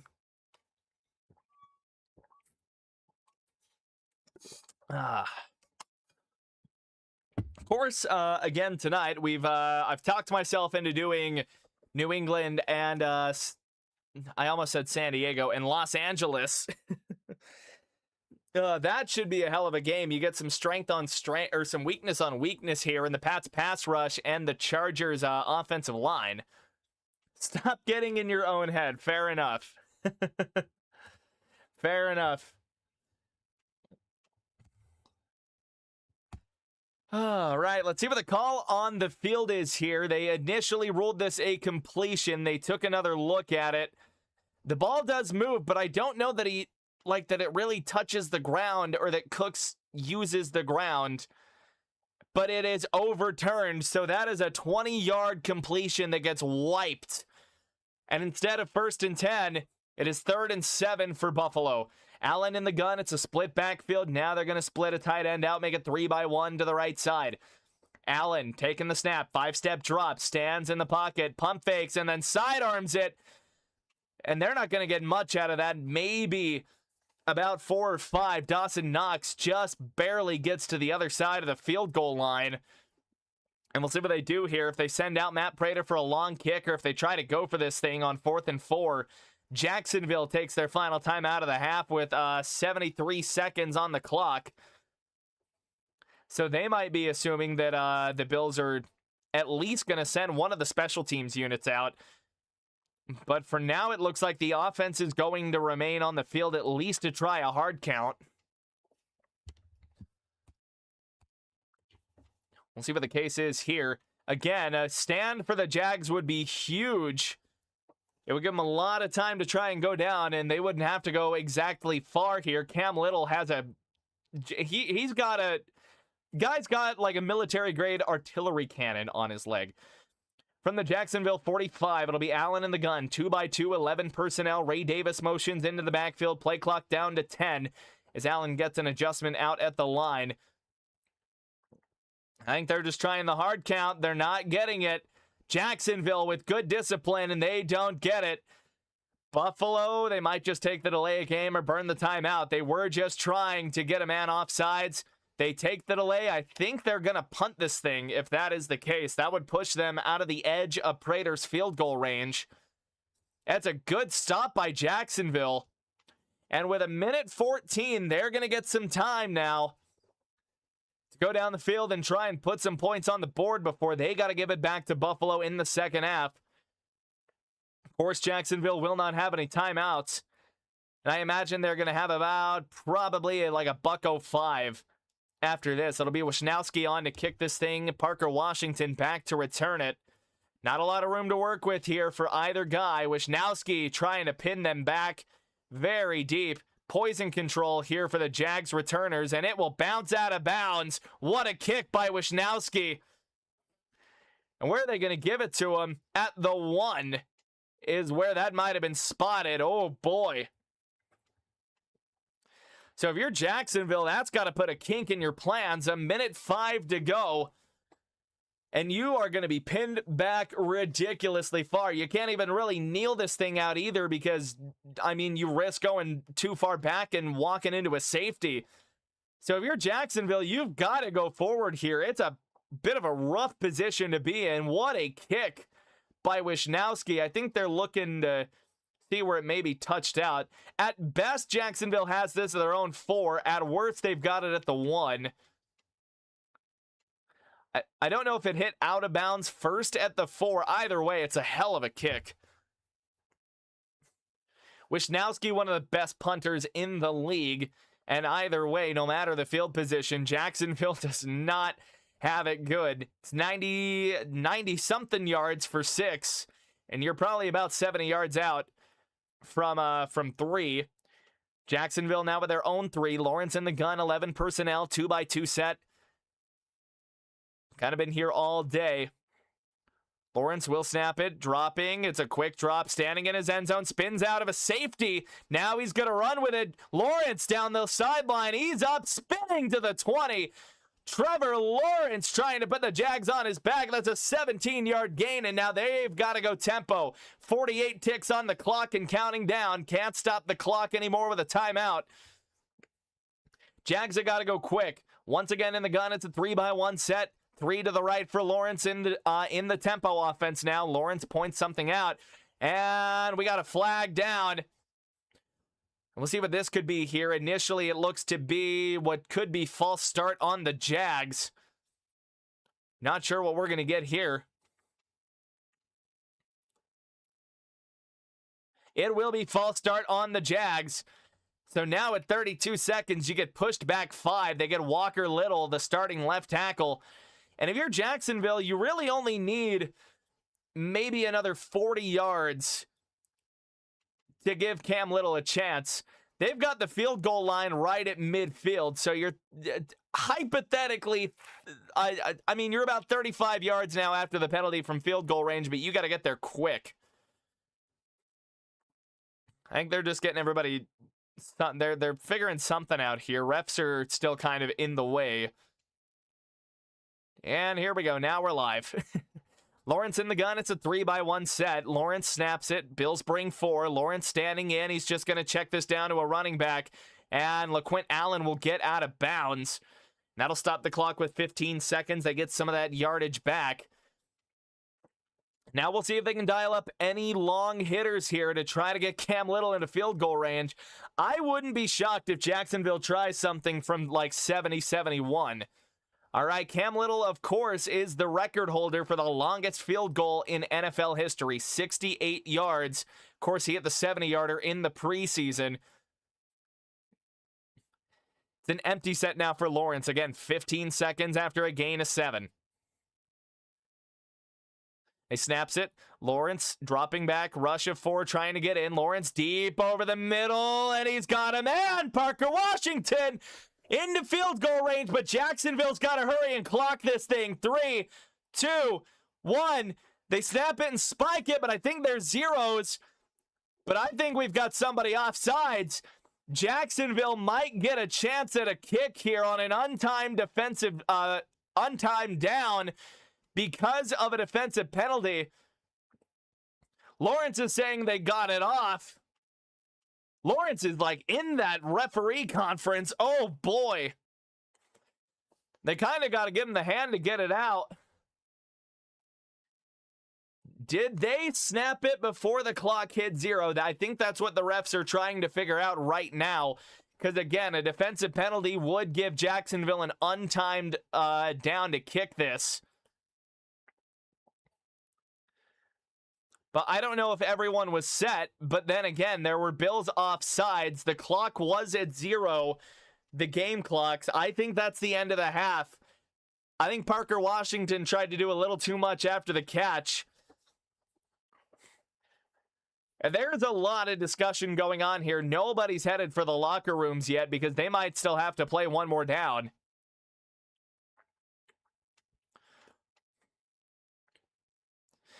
Again, I think the discussion is whether or not Lawrence actually got the snap off.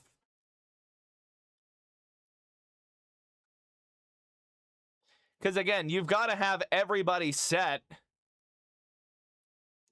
It looked like he had it for a hitch before 0. Because again, you've got to let everybody get set. I don't know if they're going to give that to him. At this point, you're basically analyzing frames. And the refs are still having a conference about this. I'm not sure what's going to happen here. I got to this is a crazy sequence.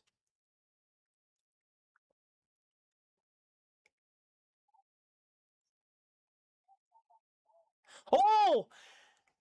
They said the offense got set. It's an offside penalty on the Bills, and the Jags are going to have a chance to tie this thing up. The ruling is that they got the snap off with a second, and that the defense was offsides.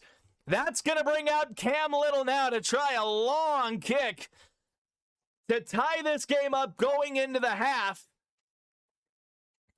We'll see how long this kick is here. We know that Cam Little has a ridiculous leg, and he can hit with accuracy from distance. This will be from 54, which at this point may as well be a routine kick for Cam Little. You've got Bills watching on the sideline with bated breath. Ooh, boy. 54 yards from the left hash. Cam Little, the NFL record holder for field goal distance. Snap is down. Kick is up, it's hooking, and it's no good! Cam Little from 54 can't put it through, so all that for nothing. Buffalo's gonna get the ball to start the second half. That ball just hugs the air and hooks to the other side of the upright. It might be good from about 52, but not from 54. And that is how we get to halftime, finally. What a first half. I'm shocked, too. Cam Little is usually like an absolute machine. Yeah, it felt like everything outside of 50 with Brandon McManus, even when he was a Bronco, was kind of sketch. Oh boy! All right. Let me get myself set real quick.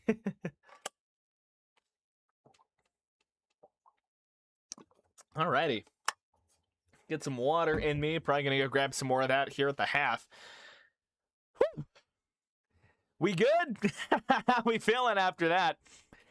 Here we go. First half stats. Allen, 14-17. Really enjoying the show. Thank you for doing this. I don't have TV, but listening to you is awesome. Appreciate that, Brian Key. Yeah, man, I love doing games, man. And if it gives people a chance to experience their teams or just playoff games, like that's what we do it for, man. We do it for the love of the game, just so more people can see, hear it all, everything. I appreciate you being in here, man. Really glad to have you in here. I don't just do Broncos games. So, if you want to join the best viewer base, subscribe button is open, but here we go. Josh Allen, 14-17 and a half, 129 yards through the air, another 12 on the ground. James Cook, 9 for 31. So this number one Jacksonville run defense is really holding up right now. Receiving-wise, Keon Coleman, 1 catch, 36 yards. Shakir, 5 for 31. He had a good screenplay earlier. Brandon Cooks, 2 for 22. He did have a drop over the middle that ended up with Buffalo punting. So that's a big swing of momentum in this. Tyrell Shavers was on his way to the locker room, but he had a 14-yard catch mixed in there. Davis with 9, Frank Gore Jr. with 6, Kincaid with 6, Knox with 4, and Cook with 1. I really thought these tight ends were going to be a bigger focal point in the Buffalo offense. Turns out I was wrong. Defensively, the big thing here, Shaq Thompson had an interception that led to Buffalo's first points on the field goal, and then Greg Rousseau has a sack as well. And then Ray Davis did have a nice kick return, but he did fumble it and give it back to Jacksonville. Jacksonville did nothing with the ensuing drive.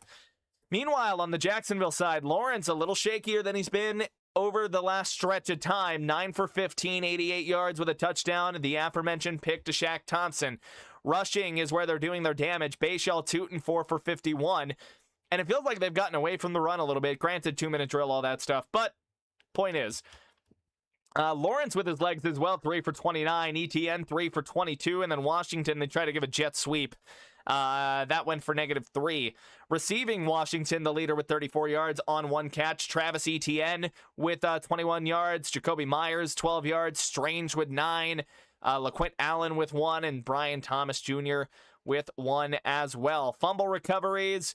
I believe it was LaQuint Allen that forced a fumble on the kickoff. And then I want to say it was Devin Lloyd that ended up with the fumble recovery in the fray. So that's a big play by the Jacksonville special teams. Your full team stats here. Jacksonville, 185 yards to Buffalo's 172. Although Buffalo does have 129 passing yards to the Jags' 86. Jags with 99 rushing yards in the first half to Buffalo's 43. Both teams averaging, let's see, Jacksonville 6.9 a play, Buffalo 5.9. Both teams with 9 first downs. Jacksonville 1 for 4 on third, Buffalo 3 for 6. Jags did miss a 4th down conversion in Buffalo territory earlier. Both teams have punted twice. Both teams with a turnover. Buffalo winning the time of possession battle by just under 5 minutes. Of course, Jags are also 0 for 1 on field goals, and that is how we get to the score we have now. A Matt Prater field goal. Then he had a Josh Allen rushing touchdown, and then a Trevor Lawrence passing touchdown to Brian Thomas Jr., who's been quiet today.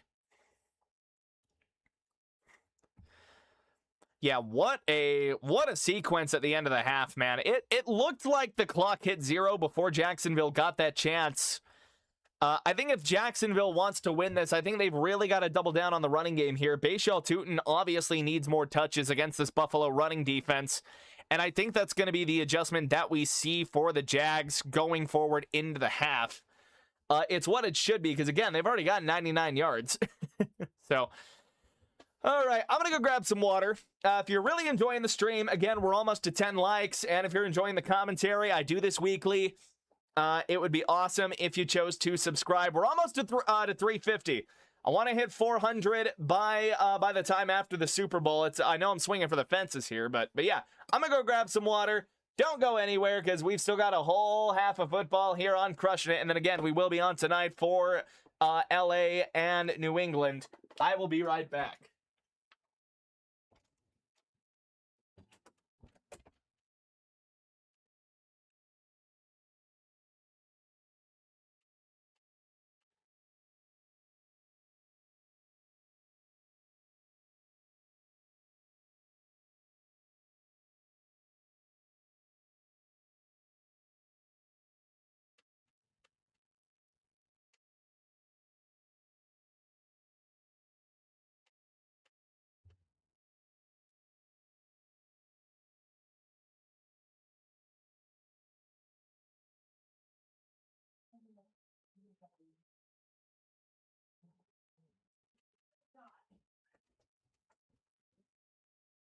All right, Aqua acquired.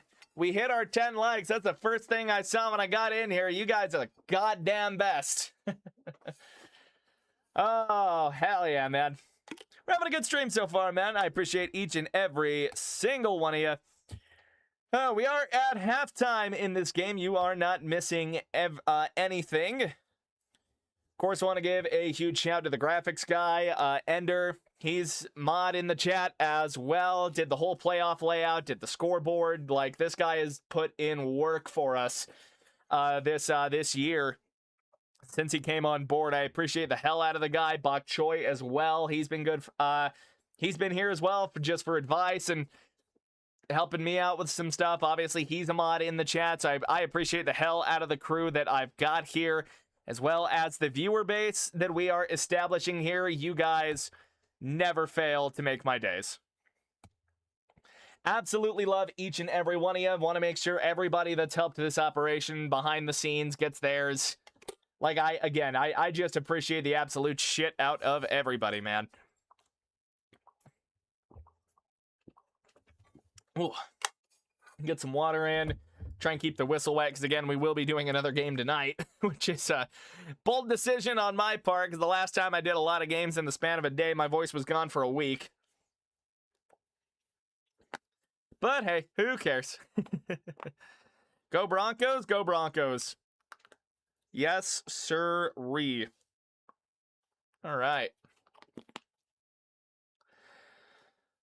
Again, it is still halftime. I think we got through the numbers rather quickly. I do think it's a good chance to go recap these wildcard games real quick, though.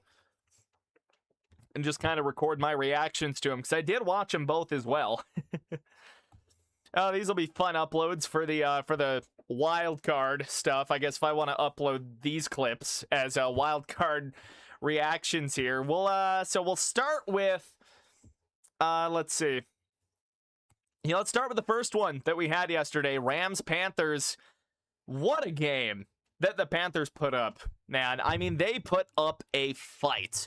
Bryce Young, 21 of 40, 264, touchdown and a pick. Matt Stafford, 24 of 42, 304, 3 touchdowns and a pick himself. Neither running game really got off of the ground here. Like, Kyron Williams and Blake Corum, like, they were doing their thing, but they weren't getting a ton of chances. This really just felt like the Puka Nacua game, dude. 10 for 111, 1 touchdown for him. Devontae Adams, 5 for 72. Higbee, 2 for 45. Both of these teams just played their guts out. And I hate being that guy, but I really think that Carolina is a quarterback upgrade away from being a real contender in the NFC. Because they're doing some good stuff, man. I feel like Dave Canales, you've got to give, like, some huge props for getting this team, whether or not they backed in. You've got to give him his props for winning the division for the first time in almost a decade in Carolina. I do feel like Carolina fell apart defensively a little bit near the end of the game, and I think that's what let LA get back into that thing. Jalen Coker had a hell of a game, though. 9 for 134 and a score. Tet McMillan, 5 for 81. And then after that, nobody had more than 22 yards, man. Bit of a rough go for anyone not named Coker or McMillan. They combined for about 285 and a touchdown on 14 catches. And other than that, it was nobody. I do think the Panthers, they do need some defensive upgrades as well, because I did notice in kind of that end sequence where Matt Stafford was going, it was over the middle, and that is Christian Roseboom's area. I think Carolina really needs to look to upgrade. They're kind of in the same boat the Broncos are, where middle linebacker, I think, is the liability defensively. I don't necessarily know that they're going to do a lot of shuffling, but I think Carolina, I think you need a new middle linebacker. And next year is going to be the biggest prove-it year for Bryce Young ever.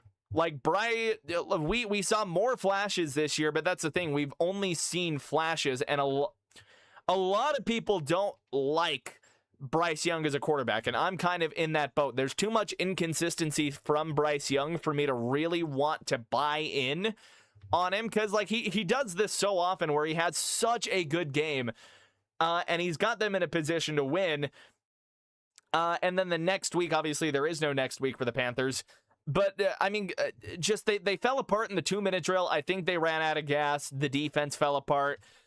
Next year is going to be telling for Bryce Young. That is going to be the thing, because now Carolina's got to play a first place schedule as well, and I don't know how well that's going to go over next season. Whether you like it or not, they backed into a first place schedule. It's just the way that some of these things go, man. It just is. Oh, Ender, if you were curious, I did finish that edit last night. By the way, it's a banger edit, by the way. I picked the song that I have been obsessed with for the last week, and I was like, you know what? Let's make an edit out of it. Let's do that. I wish it wouldn't get me copyright nuked either, because I would totally use that as a transition clip. Just go back and make the resolution of it not vertical, make it the proper 1920 by 1080 instead of the other way around. Oh, I would so use that as a intermission. I don't do a lot of edits is the thing, so it's when I do them, it's I want to make sure they're cool, and I honestly think that's probably my best one. All right, we got one more wildcard game to talk about as well that I kind of skipped out on, but I don't know if I'm going to get the time to talk about it with as much time as we've got left in the half, so let's breeze on it. What the fuck happened, Green Bay? Go into the half with a 21-3 lead, and you proceed to give up 28 second half points. You get outscored in the second half 28-6, and you drop it 27-31. Jordan Love, you know what? I'm going to go out on a limb, and I think Tom took this approach as well. This was not Jordan Love's fault. This was not Jordan Love's fault. Okay, we're going to have to touch on that later during a commercial break, because we are back for second half football here in Jacksonville. We've come out of the half, and boy, Jacksonville's got a hole to dig out of here. They have had chance after chance, and I think McManus can take some of the blame, but I also think there's an argument to be made where you should not be in a position where kicker missing kicks matters. But here we go. We are back underway, coming out of the half. That'll be fielded at the 1, and that will be ran up. That is Ray Davis cutting, making some stuff happen. He's up to the 27-yard line, 26-yard return. Branson Combs in the area of the tackle. I don't know if it was him that made it. Oh, so here we go. We are back underway. Allen and the Bills are going to get their first crack at it here out of the half. They're up 10-3. Of course, there was the chance for the Jags at the end of the half. People calling it ball don't lie. I didn't think Jacksonville got the snap off in time at all. And you're right about Love, Bok Choy. But here we go. Allen under center. They're going to send Shavers in motion. We saw him go into the locker room. 12 personnel for the Bills. Allen snaps it. We'll hand it off. James Cook trying to go somewhere, and nothing doing. Maybe a gain of 2 on that one. Couple of Jags on the tackle. Josh Hines Allen was one of the guys climbing out of the pile, as well as Devon Hamilton at left defensive tackle in the Jaguars 4-3. And I think we're going to see a real emphasis on running the ball one way or another. Obviously, it's going to be more of a challenge against this Jacksonville defense. I think we see Jacksonville run the ball more. 3 receivers set for the Bills now, 11 personnel. 2 receivers over on the right side. Shakir was in motion. He gets set now in the slot right side. Allen in the gun. James Cook to his left. Allen taking the snap, dropping, standing in the pocket, lets it rip, and it's a bit awry there. Looking for Tyrell Shavers on the right side. Jerry and Jones maybe had the best chance at that ball. Nobody gets it, though. 3rd and 9. Buffalo trying desperately to avoid a 3-and-out here early. Trayvon Walker got some pressure in on the play.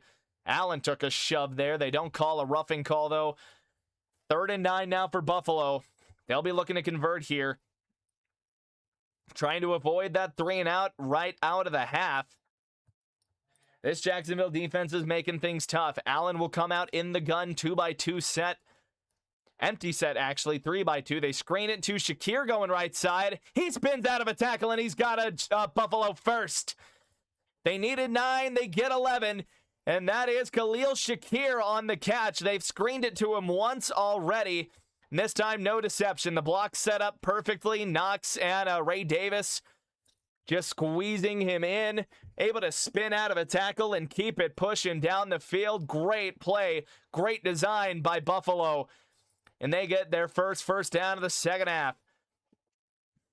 Allen in the gun once again. A bit of a tighter set. 3x1. 11 personnel now.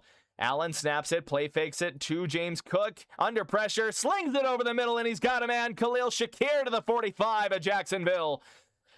Buffalo. Now they're in rhythm. Josh Allen letting it fly as he's under pressure.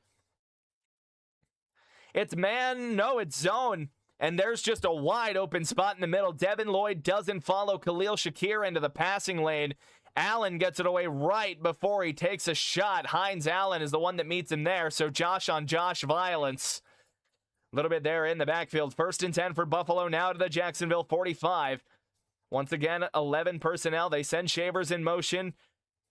They snap it. Allen standing in the pocket. Lets it go. It's to the left side. Cook getting toppled over like a bowling pin. Greg Newsome there on the tackle. Make sure Cook can't get any further. It's a gain of 4. Up to the 41-yard line now. It was a bit of a weird play. I think a couple of Jaguars were trying to argue that somebody false started on the Buffalo line. No call on it, obviously. It's a great tackle by Newsome. Gets Cook going head over heels. 2nd and 6. Shakir now starting in motion again. They stay in 11 personnel.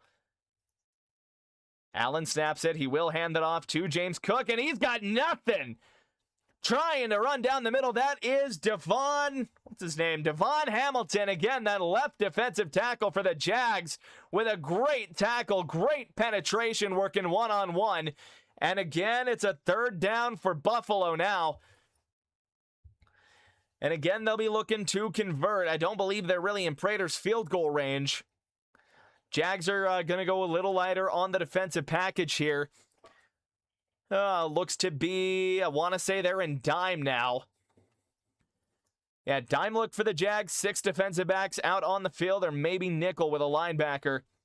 They send Shakir in motion. Allen in the gun. They snap it. Allen, quick drop, quick throw, and he's got his man, Gabe Davis, for a first. Greg Newsome in coverage there. He was trying to say incomplete, but the call on the field is that Khalil Shakir, or not Shakir, excuse me, Gabe Davis had it. And right at the sticks, he does. Newsome goes flying into the pylon cam over there with the sticks. That is a 1st down, Buffalo. They keep it moving to the Jacksonville 35. Allen now in a split backfield.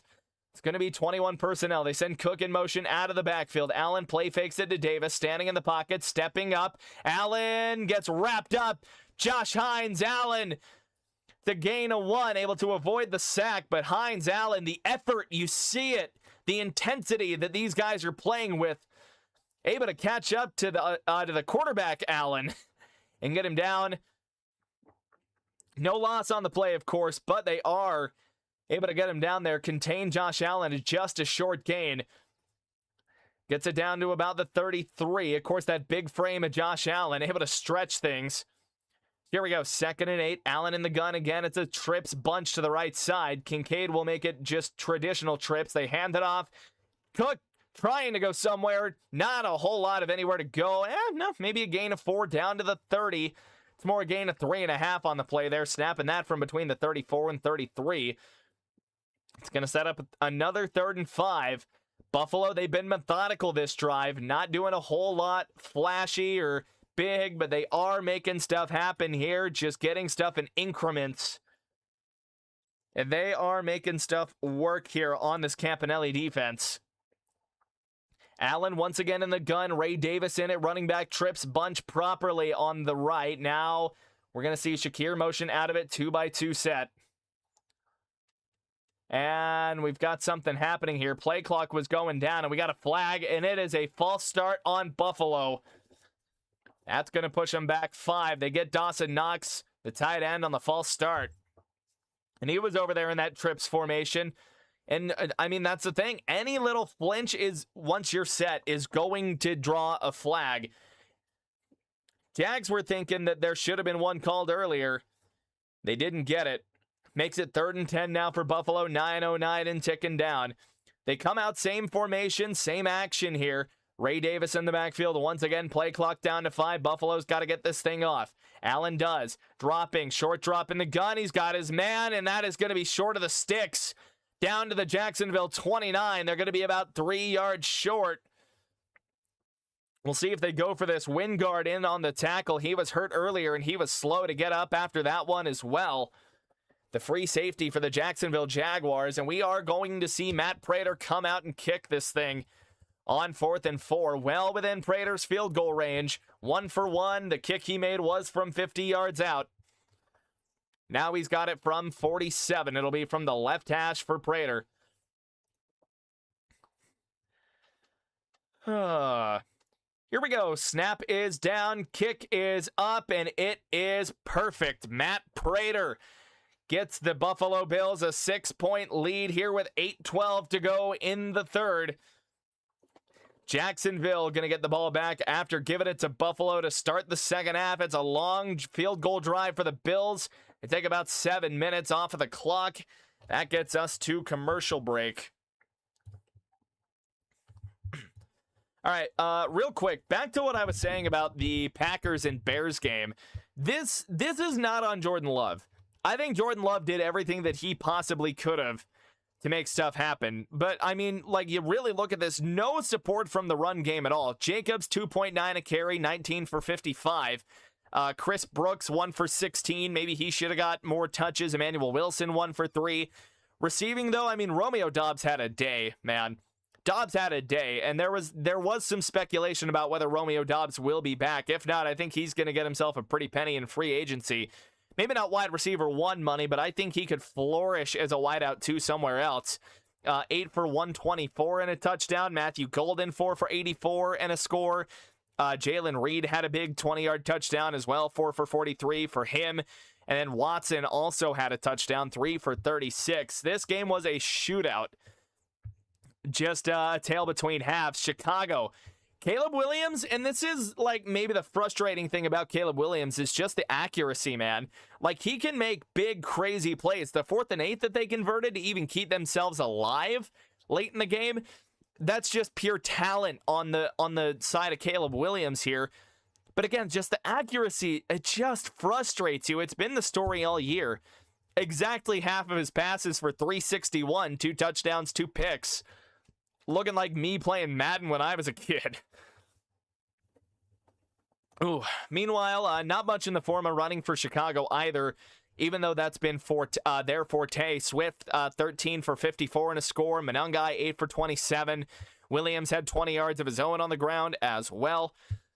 Bears remind me of the Broncos a lot, except our defense is better, which is true. And I think that's kind of the sentiment as well, is that the Bears are just kind of the NFC Broncos. And the colors match, so, I mean, the parallels are there to be made. Receiving-wise as well, I think one of the big takeaways for Chicago is that, I mean, they found a weapon in Colson Loveland, 8 for 137. DJ Moore, 6 for 64 and a touchdown. Rome Odunze, 2 for 44. Burden, 3 for 42. And he had that big 4th and 8 catch as well, I want to say. Chicago's got a lot going good for him, man. And defensively, I don't think they looked all that good. They obviously looked garbage in the first half, but they picked it up in the second half. And here we go. Wisnowski ready to boot this thing away. He does. That will be fielded in the end zone and will go down for a knee. Tootin the one fielding it. LaQuint Allen the one making sure he stays in there again. Bayshall Tootin again, an electric man with the ball in his hands, and we'll see what Jacksonville comes out to do here to start this out. It's what I was saying. They need to run the ball more here. Because, I mean, if there is one thing Buffalo has not done well this year, or even particularly in this game, it is most certainly defend the run. We'll see what the approach is here for both of these teams. Again, I mean, the real storyline, Josh Allen and the Bills, man. It's a wide open field. Lawrence under center. They send Strange in motion right to left. Jags are moving right to left on the screen.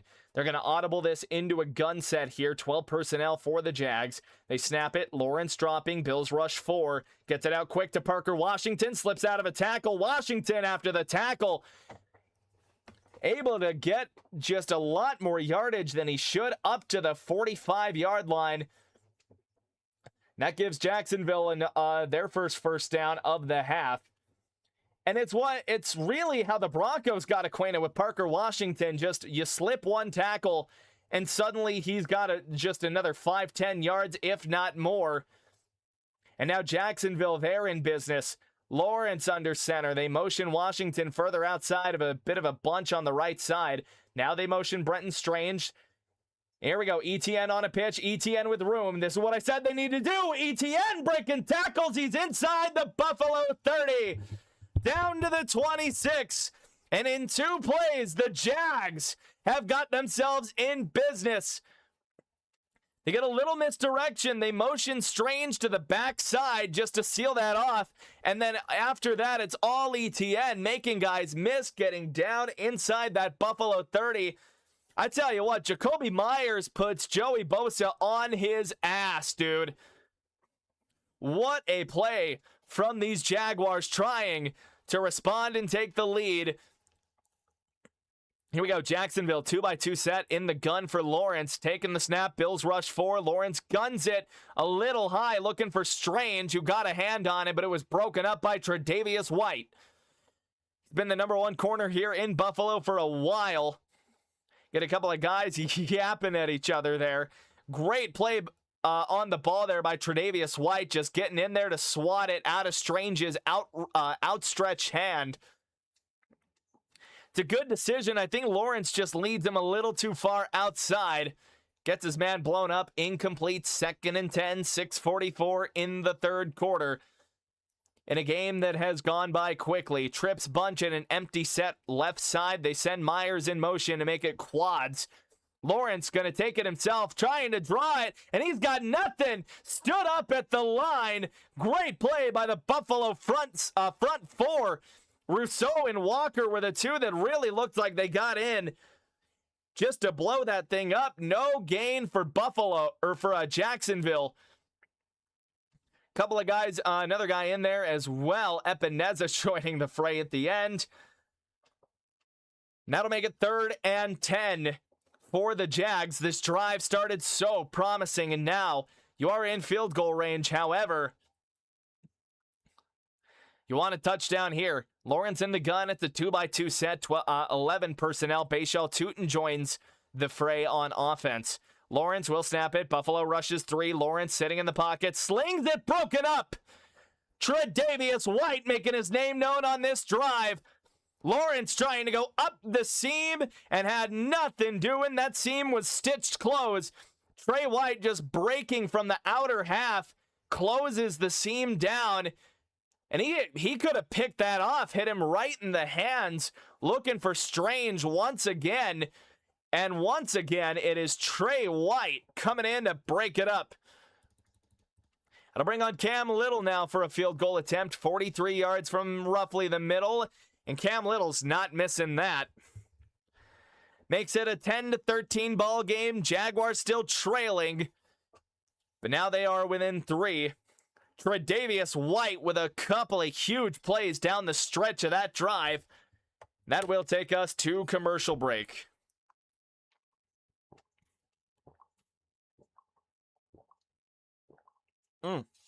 Get some water in my system here.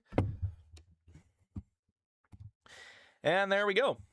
If you are new here and you're liking what you're hearing, don't forget to subscribe. Trying to hit 350 here in the near future. I think I've got some time now to keep working on this roster, just so I've got it ready for the New England game as well. We'll be doing that later tonight. All right. Demario Douglas, former Packer. I think, anyways.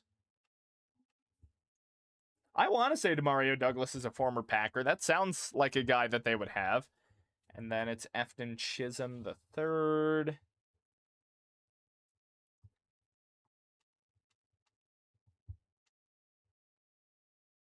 Yeah, we're trying to get just all these roster sets. Save me a little bit of time later on in the day. Just doing this during commercial break. At least trying to get the names down so I can go find the numbers later on. And in the slot, you've got Kyle Williams. I'm really excited to see how this game bangs out tonight, dude. Like, it's going to be a hell of a game. What I will say as well is, again, so if I keep saying San Diego. If the Chargers win, they'll go on to Denver next week.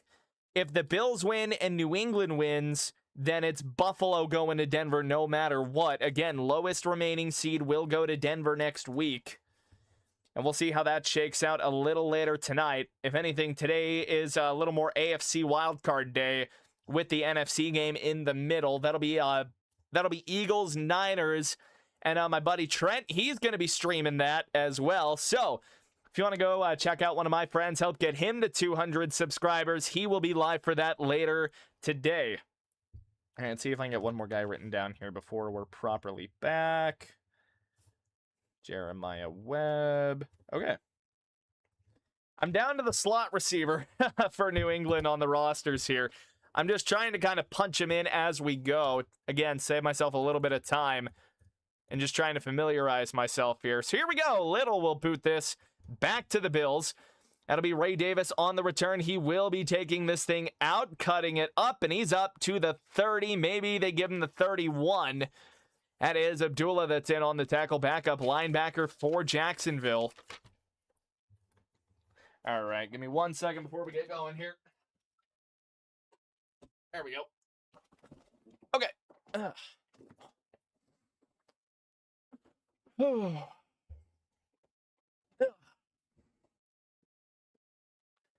So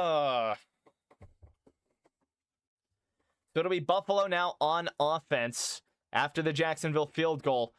It'll be Allen under center. They send Brandon Cooks in motion. He will settle back onto that left side. Now they send him back in motion.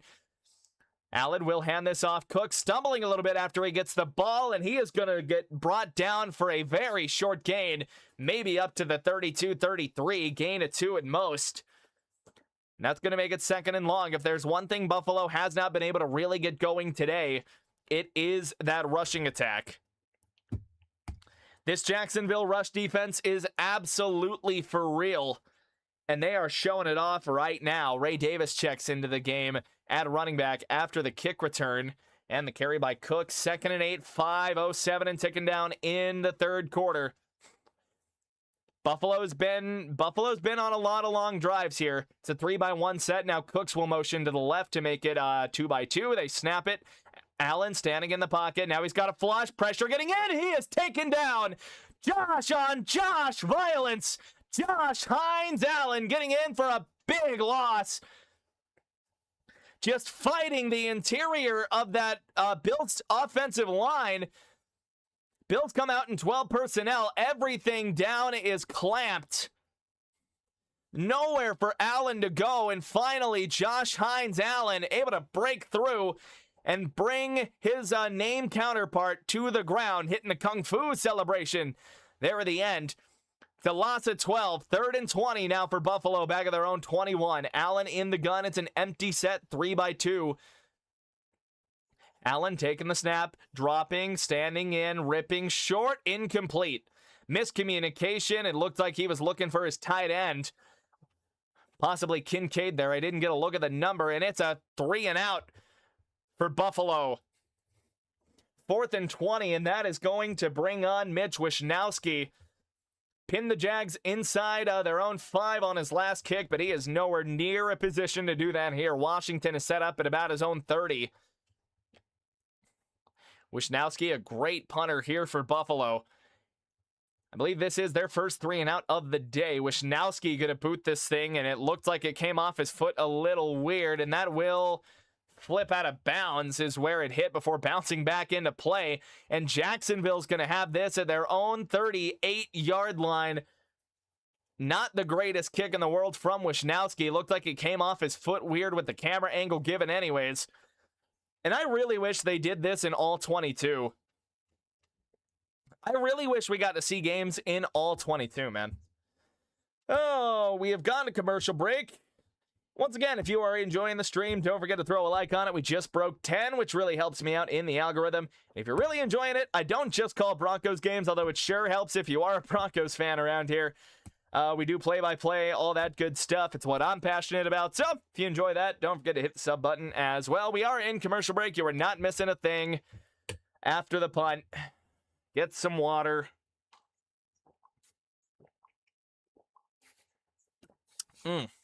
I think I'm going to need a nap between these games. Oy, oy, oy. Oh, get some chapstick on me as well. My lips have been dry lately, dog. All right, back to writing my New England roster here, because again, the less work I got to do between games, the better. Less work I got to do between games, the better. Matt, dude, New England really has like the 2 best tight ends from like 2018. Hunter Henry and Austin Hooper. You almost forget they exist until you look at New England and you're like, wait, that's where these guys are? And I almost want to say that they were, one of them was a Charger at one point, and it just didn't work out there. Had a guy lose a lot of stock with the Chargers. Probably the Anthony Lynn Chargers. And then CJ Dipper. And again, this is just so I'm set up for later for that late game. Of course, I got to go make the thumbnail and all that. I'm going to try and get as much of that work done before I try and like get a nap in as possible. Might be cooking on an idea for next season of college football. Hell yeah, dude. Very cool. Oh yeah, the Pats have a fullback too. That's right. Jack Westover. Of course, the Chargers also deploy a fullback. All right, into their tackles. We'll start getting that written in soon. Okay. We are back in Jacksonville after the punt. Under center for Trevor Lawrence. 12 personnel here, 2 receivers, 2 tight ends, 1 running back. They're going to send Brenton Strange in motion. They will hand it off. Lawrence up the middle. ETN gets slammed after finding a little bit of room to work with. Oh, it's a decent run, but he gets absolutely slammered. And here's the thing. I think we are going to see that emphasis on the Jacksonville running game now. Again, Buffalo does not have a great rush defense. We've been saying it all afternoon, and if there is a time to start hammering that home, it is now. So here we go, 2nd and 5. Lawrence in the gun, Washington in motion left to right. They hand it off to ETN, and he's got nowhere to go. Way to respond to me, Buffalo. It's no gain on the play there, or potentially even a loss of a little bit. Now they call it no gain. Way to stand up by that Buffalo defense. I believe that is TJ Sanders. He's been getting a good deal of play time so far in this one. We're gonna see I want to say that is Jones coming off, Andre Jones Jr. 3rd and 5, 2x2 set for the Jags here. It's going to be, looks like 11 personnel. It was trips to the right side. Lawrence lets it rip right side. He's got a man. Brian Thomas for a first down. He's been quiet since the touchdown catch. Making himself known here. Able to find an open spot in that Buffalo coverage. Working on Hairston, I want to say. Number 37. Jordan Hancock. They stay in 11 personnel in the gun. Lawrence will pitch it out, going right side to LeQuint Allen. Not going to get far. Gain of 3. 2:10 and ticking down in this third quarter. We're almost to the witching hour here in Jacksonville. That is LeQuint Allen's first carry of the day. They just pitch it out of the gun to him. And once again, I need to go blow my frickin' nose. I will take a look at it here in just a second, Ender. Just once we hit another commercial break, more than likely. Here we go, 2nd and 7, a $144 ticking down, 2nd and 7 again. 12 personnel, Lawrence under center. Bills with 5 at the line. Lawrence snaps it, they'll pitch it out to ETN going right side. ETN with room, ETN smacking into a couple of guys there. It's a good gain of 5. Once again, 37 on the tackle. Jordan Hancock, backup safety. It's going to make it 3rd and short for the Jags. Gain of 5, 3rd and 2. Definitely into field goal range with where they are on the field. Down to the Buffalo 35. This Jaguars offense seems to be figuring it out. And they're just taking small little chunks. Chipping into the Buffalo defense. They're down to the 30. Excuse my unfamiliarity. Lawrence will go under center once again. It's a heavier set, it appears. Or at least tighter. They go play fake. Lawrence standing in the pocket. Lets it rip, and he's got his man. Parker Washington outside to the right. It's a first down for the Jags. 40 seconds to go in the third. Jacksonville rolling. Pressure gets in rather quickly. Cole Bishop coming in on a DB blitz. Lawrence able to sidestep just enough off of the play fake there. Tootin gets enough of a block to let Lawrence stand in, even while drifting to his left to rip it accurately to Parker Washington, who's been a big guy down the stretch for this Jacksonville offense. And barring an incompletion, this will be the final play of the third. 11 personnel for the Jags, 1 receiver to the right side. Lawrence, play fake, screens it to Washington. Washington looking for room. Washington not a lot, gain of 4. And that will be the final play of the third quarter. 13-10 Buffalo currently in the lead, but Jacksonville threatening to take it back. We go to the fourth quarter in Jacksonville, and that will send us to commercial break. And now I can go check my Discord. I'm just going to check it on my phone so I don't lose a bunch of PC power.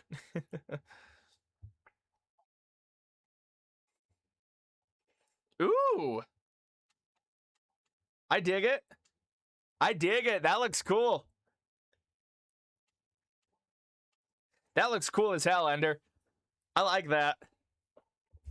That'll be cool for you next year, dude. Especially if you're going to do like college football stuff. Now that'll look cool as hell. So again, Jacksonville is deep into Buffalo territory now, down to the 12. They'll have it 2nd and 6 when we get back. And now that gives me a window here to keep writing down this New England roster. Again, I'd like to get as much of this written down as I can before I got to actually bang this out. So we've got it. I wasn't planning on doing it today, or I would have just gotten the roster down today, but of course the plans change on a whim. We love it.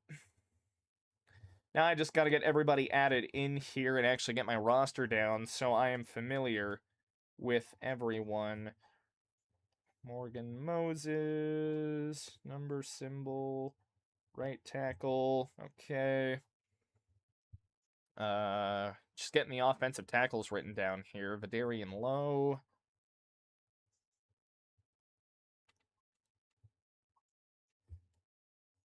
So yeah, if I go quiet at all, I'm just concentrating on writing some stuff down. All right, and then last guy, Marcus Bryant, backup right tackle.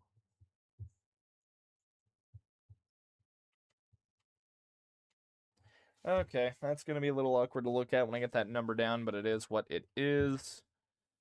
We'll get the offensive guards down. Usually my goal when I'm writing my rosters is to, like, write... It's manual right now, but it's better than just streaming the ESPN board. True. True. I wonder if there's a way that you can sync that, though. Like, genuinely. All right. I've almost got the entire Pats offense listed in name, which is good. Because, again, it's just less I got to do between this and between the Sunday night game. But here we go. 2nd and 6, fourth quarter, starting now. Jacksonville threatening to score. Buffalo's defense trying to hold to just a field goal. It would be a tie game. Tootin motions out of the backfield before settling back into Lawrence's right. It's a 2x2, 11 personnel set. Lawrence setting, lets it rip to Washington. Washington trying to make guys miss. I don't think he quite got to the sticks. Looks to be a gain of 5. We'll see how they spot this thing. Either way, it's either third down in easy mode or a 1st and goal. Washington just stops when he realizes he's got a big opening in that Buffalo zone coverage. They're trying to drive and get forward. And he is going to be a yard short. Teron Johnson, the one on the tackle, the slot corner for these Bills. Another 11 personnel set. Lawrence under center. Strange will set up at tight end after starting at the outside. We get an audible. Washington goes in motion on 3rd and 1. He'll get set on the right. 3-by-1 now for Lawrence. They snap it. They'll sneak it. Lawrence has the first down by about a half a yard. Snuck down to the 5, and Jacksonville's in business as the first minute of the fourth quarter ticks away. Buffalo's only got 4 guys down at the line for a play like this. Looked like they were trying to defend like a fake throw or a fake and then a throw more than anything. Of course, Jacksonville was in pretty light personnel for a situation like that as well, but I feel like you had to see the sneak coming. It's an empty set for Lawrence. Now Allen will motion into the backfield. It's 3-by-1 now. Washington in motion. Lawrence calling his own number, trying to cut around, and he's got nowhere to go. Lost him about a half a yard there. They get him behind the line, but not far behind the line. 2nd and goal. We've seen the Jaguars try this earlier in the game, but we've seen them have success with this play. They pulled it off against the Broncos, and it worked incredibly well. Got Lawrence a rushing touchdown in that game. No dice here. It's been a red zone go-to for the Jaguars so far this year. Lawrence in the gun again, 2-by-2. Snaps it, standing in the pocket, looking. Lets it rip left side. Touchdown, Jacksonville. Parker Washington in the back left of the end zone. And Jacksonville retakes the lead. An extra point would make it a 4-point game. 12:55. They beat Christian Benford. Parker Washington coming up big again and again. Great catch. Better throw by Lawrence to put Washington in a spot where only his receiver can get it. And we've got another lead change here in Jacksonville. Both of these teams have been methodical with their drives, and Parker Washington comes up big, but there is a Jaguar down. I believe that is right tackle, if I can find his name, Walker, or not Walker Little, Anton Harrison, that is down, and he has not gotten up. They're going to cut the commercial break. Hey, we got Vic in here. How's it going, my guy? How is it going? Attaboy. You want the rematch? It would be cool. Either way, no matter what team would be a rematch, Buffalo would be a rematch last year. Of course, none of that happens if the Chargers win later tonight, which we will be doing that game. Bit of an ad-lib decision here, and I'm working on getting rosters. Again, so we have gone to break with an injury to one of the Jaguars' offensive linemen. I hope he's all right.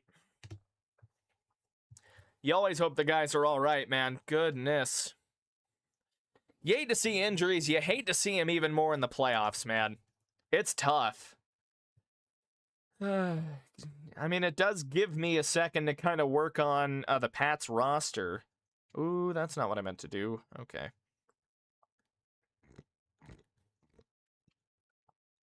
Jared Wilson, the left guard for the Pats. Their right guard, Mike Onwenu. What? Mike Onwenu. Okay. I'm tripping myself out bad right now. Mike Onwenu. Right guard. Number K. I think the Pats only have 3 offensive guards. And one of them is a guard and the backup center, so that's kind of wild. Oh, no, they got Caden Wallace, too. Okay. Then you get Ben Brown.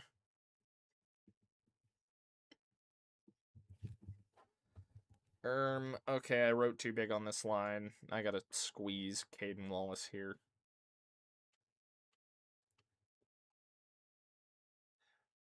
They're the backups, so, like, hopefully I don't need to actually identify them. I've almost got the Pats offense done for the roster. But here we go. We are back in Jacksonville. Again, you do hope that the guard is all right, or the injured Jag is all right. It's going to be Cam Little on for the extra point. This might be the one thing we see before we get another commercial break. Snap is down. Kick is up. 3-point game. I don't know why I backspaced the 1. Trevor Lawrence and the Jags. It's a great drive by them. Some big conversions. The 3rd and 1 specifically. Lawrence just fastballs that in there like a second baseman throwing a first.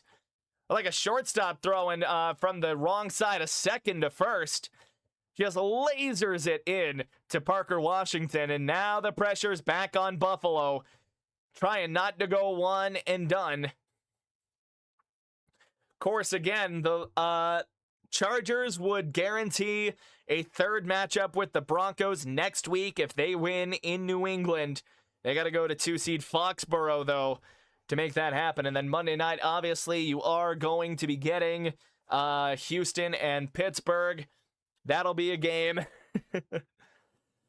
And that'll be the final wildcard game of the weekend. So whatever team wins there on a short week next week.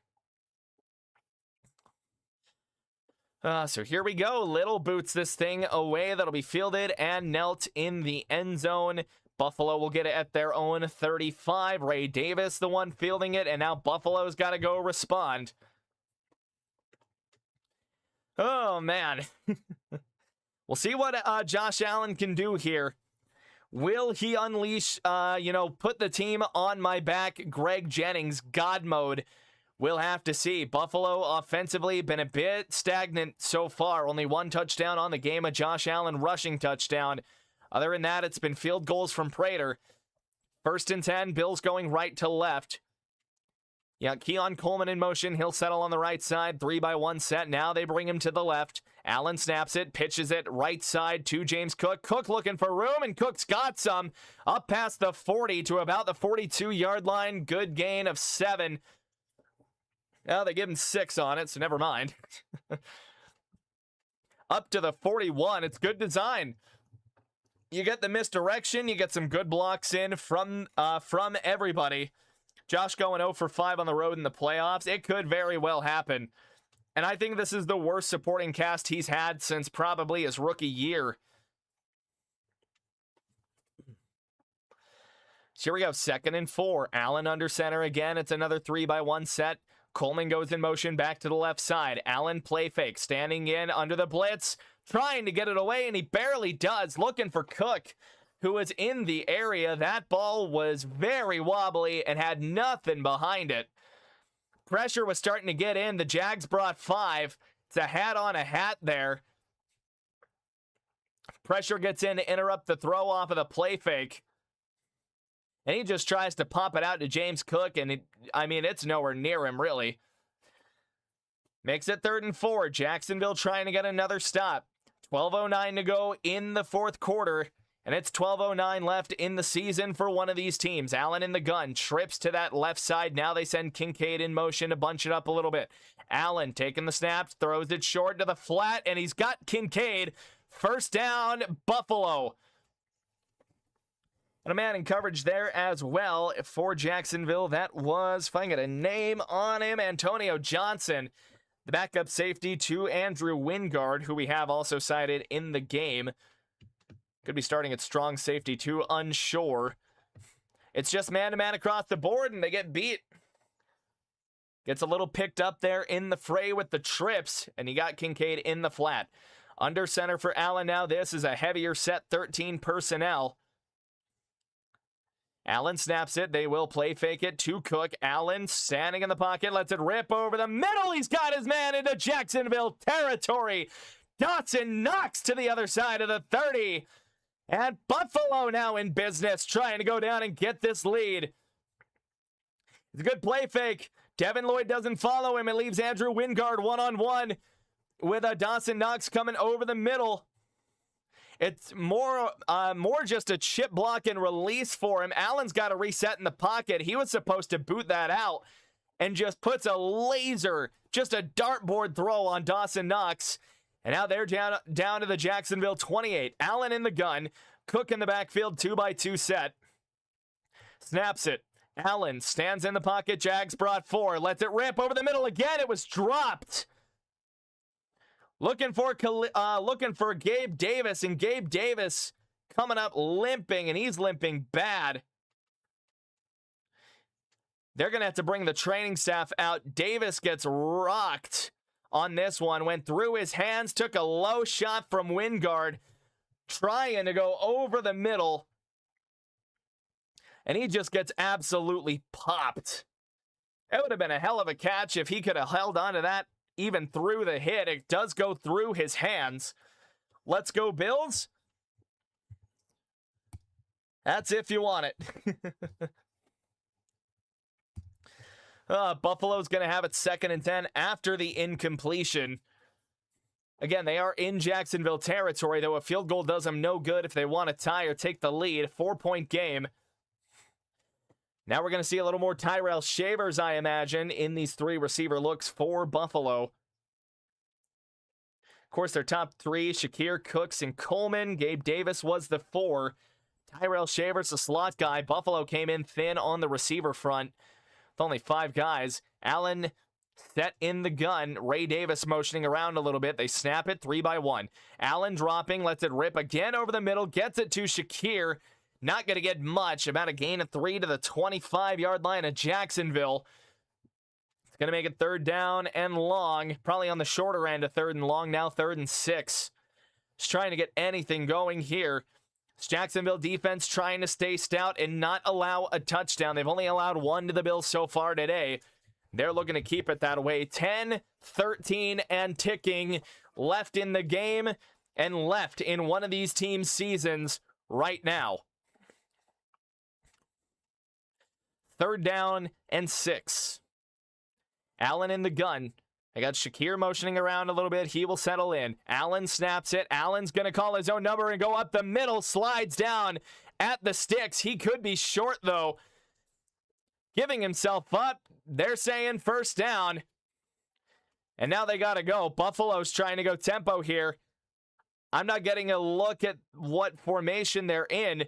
But they do go quick. They snap it. They screen it. And we got whistles coming in here. They might be looking at this to respot it. They might be calling Josh Allen short. Liam Cohen will be challenging this. He thinks he's short, and I think he was too. Allen was giving himself up before he got to the sticks. Call on the field is a Buffalo 1st down, but they're going to have a look at this. And that might take them to commercial break there. Maybe not. Yeah, I think Allen is just a bit short. We'll see. They're going to look at... No, they are going to go to break. I'm going to go grab a drink out of my fridge. I want something sweet. Don't go anywhere. If you're enjoying, put a like on the stream, and I will be right back.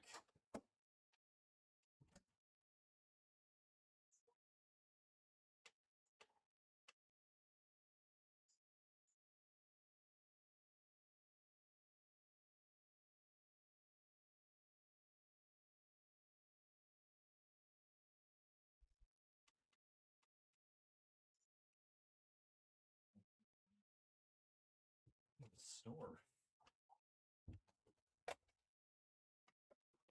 Whew. Had a ginger ale this time. Got myself a ginger ale. So they are looking to see whether or not Allen was short of the sticks when he gave himself up. Wonder if ginger ale is good for the throat. What I do know is that ginger ale is good for the soul. I do like myself a good ginger ale. They had these really good raspberry ones for the holidays that I really liked. Ooh, that's okay. There we go. Camera fixed.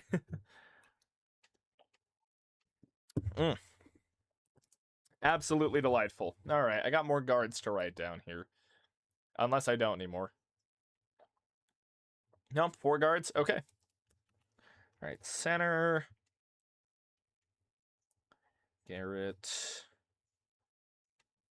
Bradbury. Whoop. Number. We'll get to that later. And then Ben Brown is technically listed as the backup center as well. Okay. All right. So that's the New England offense listed. Just to show you guys what I'm actually like having to fight for here. If I can get it. Like, we just got to get the rosters down. Because, like, here's my roster pages for this game. There's a lot going on here. Yeah, so the more work I can get done beforehand, the better I think we're going to be. And my fan has blown my page closed. That's unfortunate. So we'll see what the call on the field is. Again, Liam Cohen challenged the spot. He didn't like it. And the call was overturned. It is 4th and 1 for the Bills. Heavy set for them here. Gillian is in the game. The fullback, he lines up right behind Allen. They try the hard count. They're definitely in tush-push formation. They snap it, and Allen's got it, and more. Allen getting shoved forward for a gain of 3. They run the tush-push. They get Gilliam right behind Allen just to put his hands in there and shove his guy forward. And they get it. Reggie Gilliam, that strong fullback. Love to see it there. They came out in 22. 1st and 10 for the Bills. 9 minutes and ticking down. Just over 9 minutes. Allen's in a split backfield here. 2 guys back there. They send Shakir in motion out of it. They pump fake the screen. Allen looking for the end zone. He's got it. Touchdown, Buffalo. Dalton Kincaid scampers in, and Buffalo retakes the lead. Extra point will make this a 3-point game, and Jacksonville gonna have to respond now. They've been running screens to Shakir all game long. You pump fake it, you get the defense to come up, and then just on a wheel route from the tight end spot, Dalton Kincaid able to wiggle his way free in the zone, the confusion, and it's a touchdown for Buffalo. Prater now on for the extra point, set up on the left hash. Snap is down, kick is up, and we got ourselves a brand new ball game. 8:56 to go in the 4th quarter. Buffalo retaking the lead, another lead change. What a game. Both these teams fighting for survival. Will the home team 3 seed hang on, or will Buffalo, or will really Josh Allen get his first road playoff win today? We will find that out in probably the next 20 minutes, because game time is, of course, lying to you. Oh boy. Hang on to your seats, folks.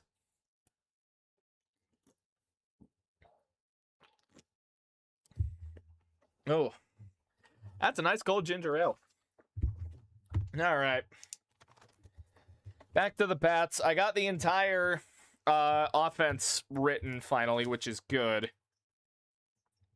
Because again, the more that I can get done here, the better. All right, Pats defensive ends.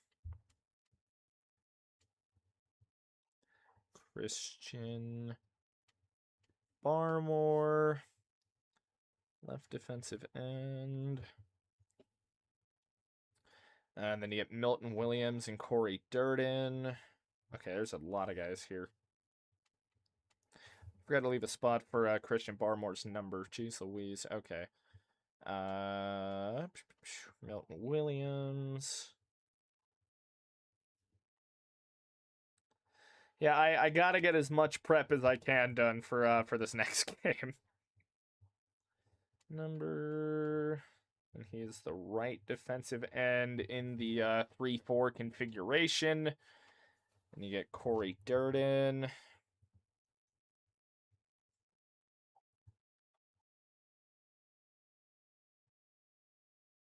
See if I can squeeze that fourth defensive end right here as well. That'd be nice. Leonard Taylor. Of course, it's a long name.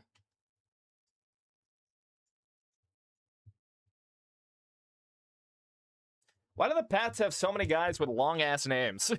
This is getting irritating.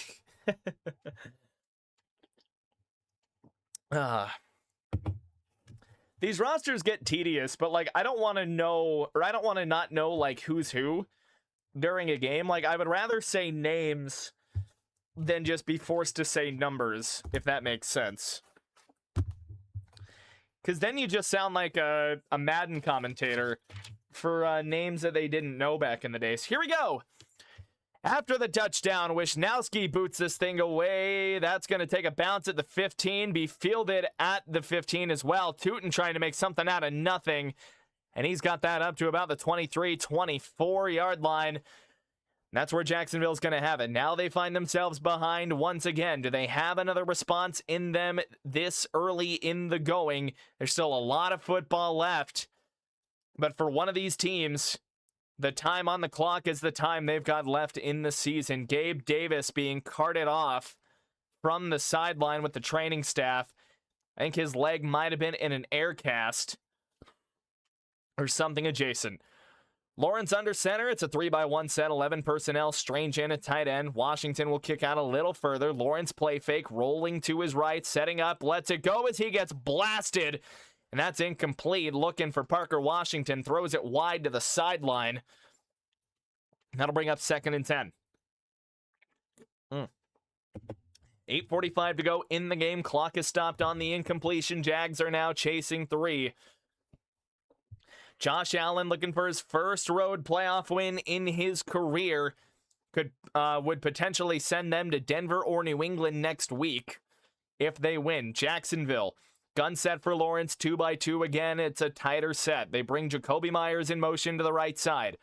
Lawrence taking the snap, getting set, stands in the pocket, lets it go. He's got ETN underneath. ETN breaking tackles, and he's up past the 35, down at the 38.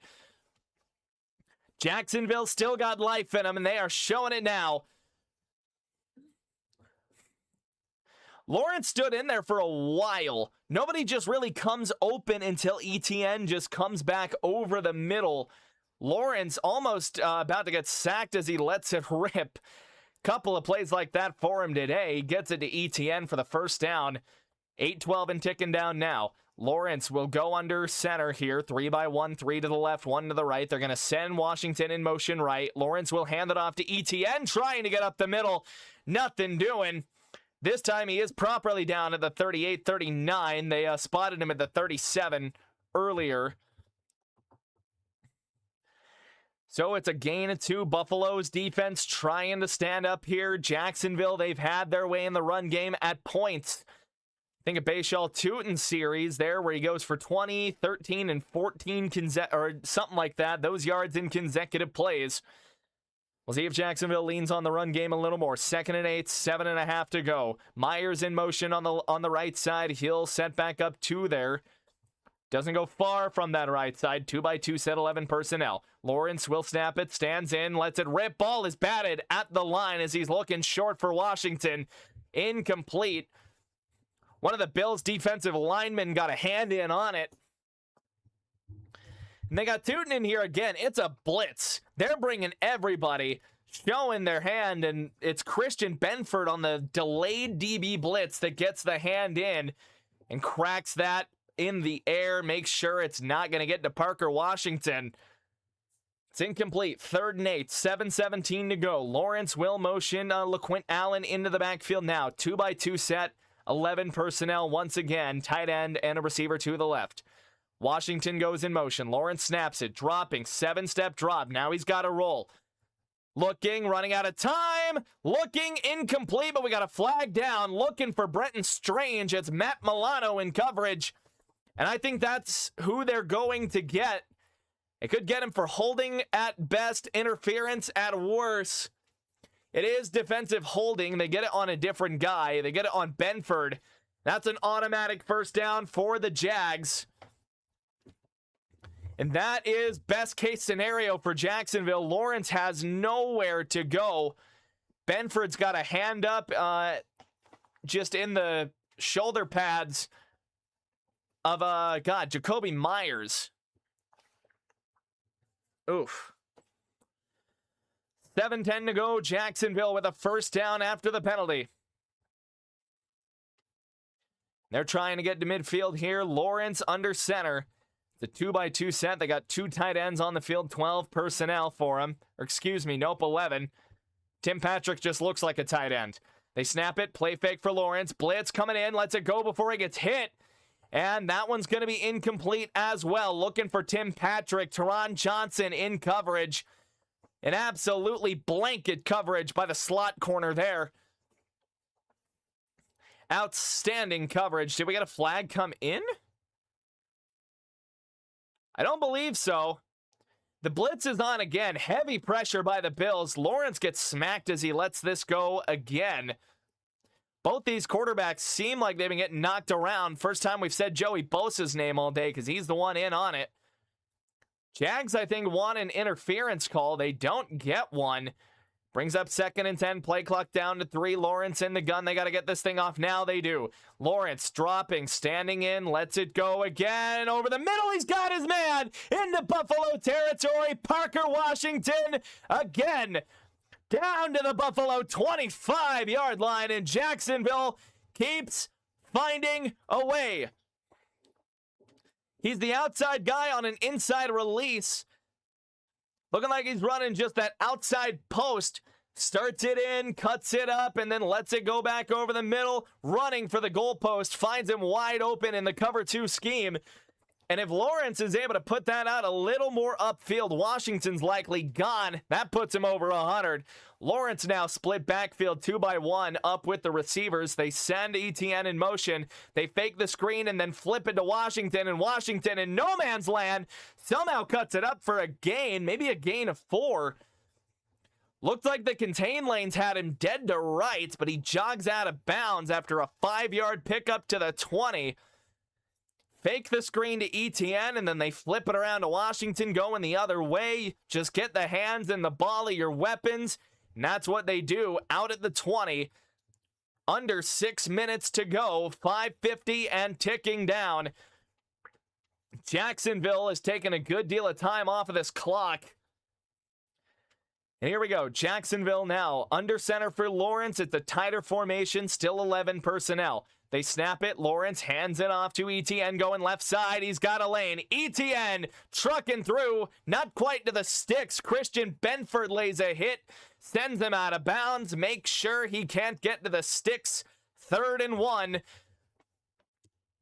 And it's going to be a favorable 3rd down now for the Jags. Clock keeps ticking. It's going to go under 5 minutes after this play. 5:13 and ticking down on the clock. I can't see it live now. The graphic isn't up.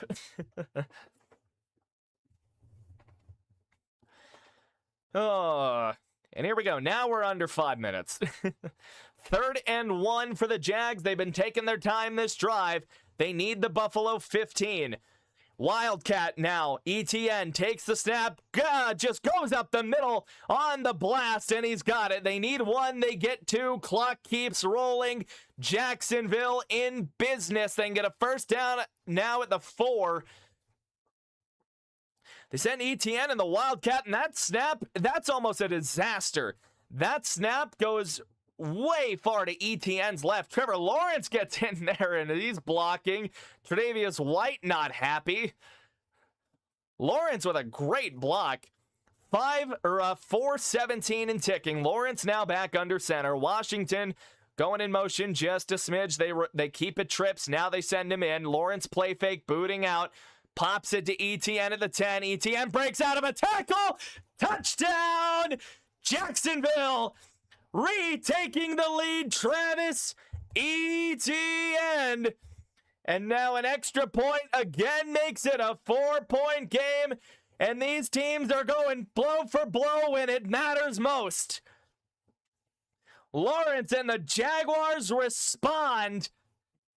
And they've got the lead. It's perfect. It's play action boot. There's a crosser overhead. There's a corner from a tight end, but it's ETN on just a little flat route from the backfield. Breaks a tackle, and he's got it in. Cam Little for the extra point. It is down. It is up. It is good. 24-20 Jacksonville.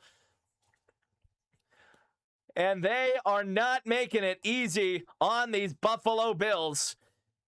4:03 to go in the game, and in one of these teams' seasons, what a game, and what a second half here for both of these squads. I accidentally undid my shirt button. Oh, man. You want some Bills? You're getting some. Fair enough. That they are. All right. I'll hold on the roster making for a minute. Get you guys some stat updates up to this point in the game. Allen, 23 of 30 for 220 and a touchdown. Lawrence, 18 of 29, 207, 3 touchdowns and a pick. Get into the nitty-gritty here. James Cook, 14 of 45. Their run game has been shut down today. Been lurking at work. Good game so far. That it is. And we got a come on Jags from Isarico. I hope I pronounced that right. Josh and Mile High, keep him away. True. I think anyone's dangerous this year, man. I think any of these road teams can go on and win this thing. That's how wide open I think it is. Receiving for Buffalo, Shakir leading the way, 9 of 67. Keon Coleman, 1 for 36. Dawson Knox, 2 for 28. Same with Dalton Kincaid. He's got a touchdown. Cooks, 2 for 22. Tyrell Shavers, 1 of 14. Meanwhile, in Jacksonville, rushing game is working for them. Over 100 rushing yards. They're at about 140, 150, give or take. ETN, 10 for 67. Tootin, 4 for 51. Lawrence, 6 for 31 as well. He's making it happen. Receiving, Washington, 7 for 107 and a touchdown. ETN, 5 for 49 and a touchdown. He's over 100 yards. Brian Thomas, 2 for 21 and a touchdown as well. And Myers with a 12-yard catch. This one's going to come down to the wire, everybody. It's going to come down to the final 4 minutes. One of these teams will be eliminated in 4 minutes. And just let that sink in for a minute. Buffalo now playing from behind once again. They've responded to the last few Jacksonville scores. We'll see if they can do the same here. 24-20. Little will boot this thing away. It's going to be fielded at about the 3 and ran up. That is Ray Davis, and he gets up past the 30 to the 34-yard line. And with 3:58 to go, excuse me. And with 3:58 to go, can Buffalo muster another response? A touchdown puts them in the lead, and that is all that they can accept at this time. It'll be 1st and 10, Buffalo their own 34. Their last road playoff win, 1992 in the title game. Allen's going to be in the gun. It's an empty backfield, more or less, with a running back up and to his right. Kincaid goes in motion. Allen snaps it, looking short. He's got, that is Shakir for about 8 yards, up to the 43-44. We might see Buffalo go a bit tempo here. Both teams with all of their timeouts, so Buffalo in no real hurry here, trying to take all this time off and then potentially score a game-winning touchdown. We tick under 3:35 to go, and now we're getting into the hundreds of seconds. 210 seconds and ticking down left in one of these seasons. Allen's going to go under center now. You've got 3-by-1, 11 personnel. They snap it. They hand it off. Cook looking for room, and he's not going to get it. They needed two. They only get one. They're going to be short on second down. Brings up third. It's been tough sledding for the Buffalo running game all day long. This #1 Jacksonville rush defense living up to the name. Allen, they're going to sneak it with him. Allen fighting. He's getting pushed. I don't know if he got it. And the initial spot is that he did not. Buffalo saying first down. I don't think he got it. Oh boy, what do you do here if you're the Bills? Let's see if he did get this thing. They try to sneak it up left guard. Allen trying to spin off of guys. He's got two guys trying to shove him forward. Maybe he gets just enough. The pylon angles are trying to disseminate anything they can. And I don't know if they're going to get it. I don't know if there's enough to overturn this one way or another. It's going to come down to the call on the field. Either way, this Buffalo offense appears to be staying out. They're going to need less than a yard if it's fourth down. The virtual measurement, what do you got? First down for Buffalo by the very tip of the ball. I guess the front third of the ball is over. It is a first down, Buffalo, after the virtual measurement.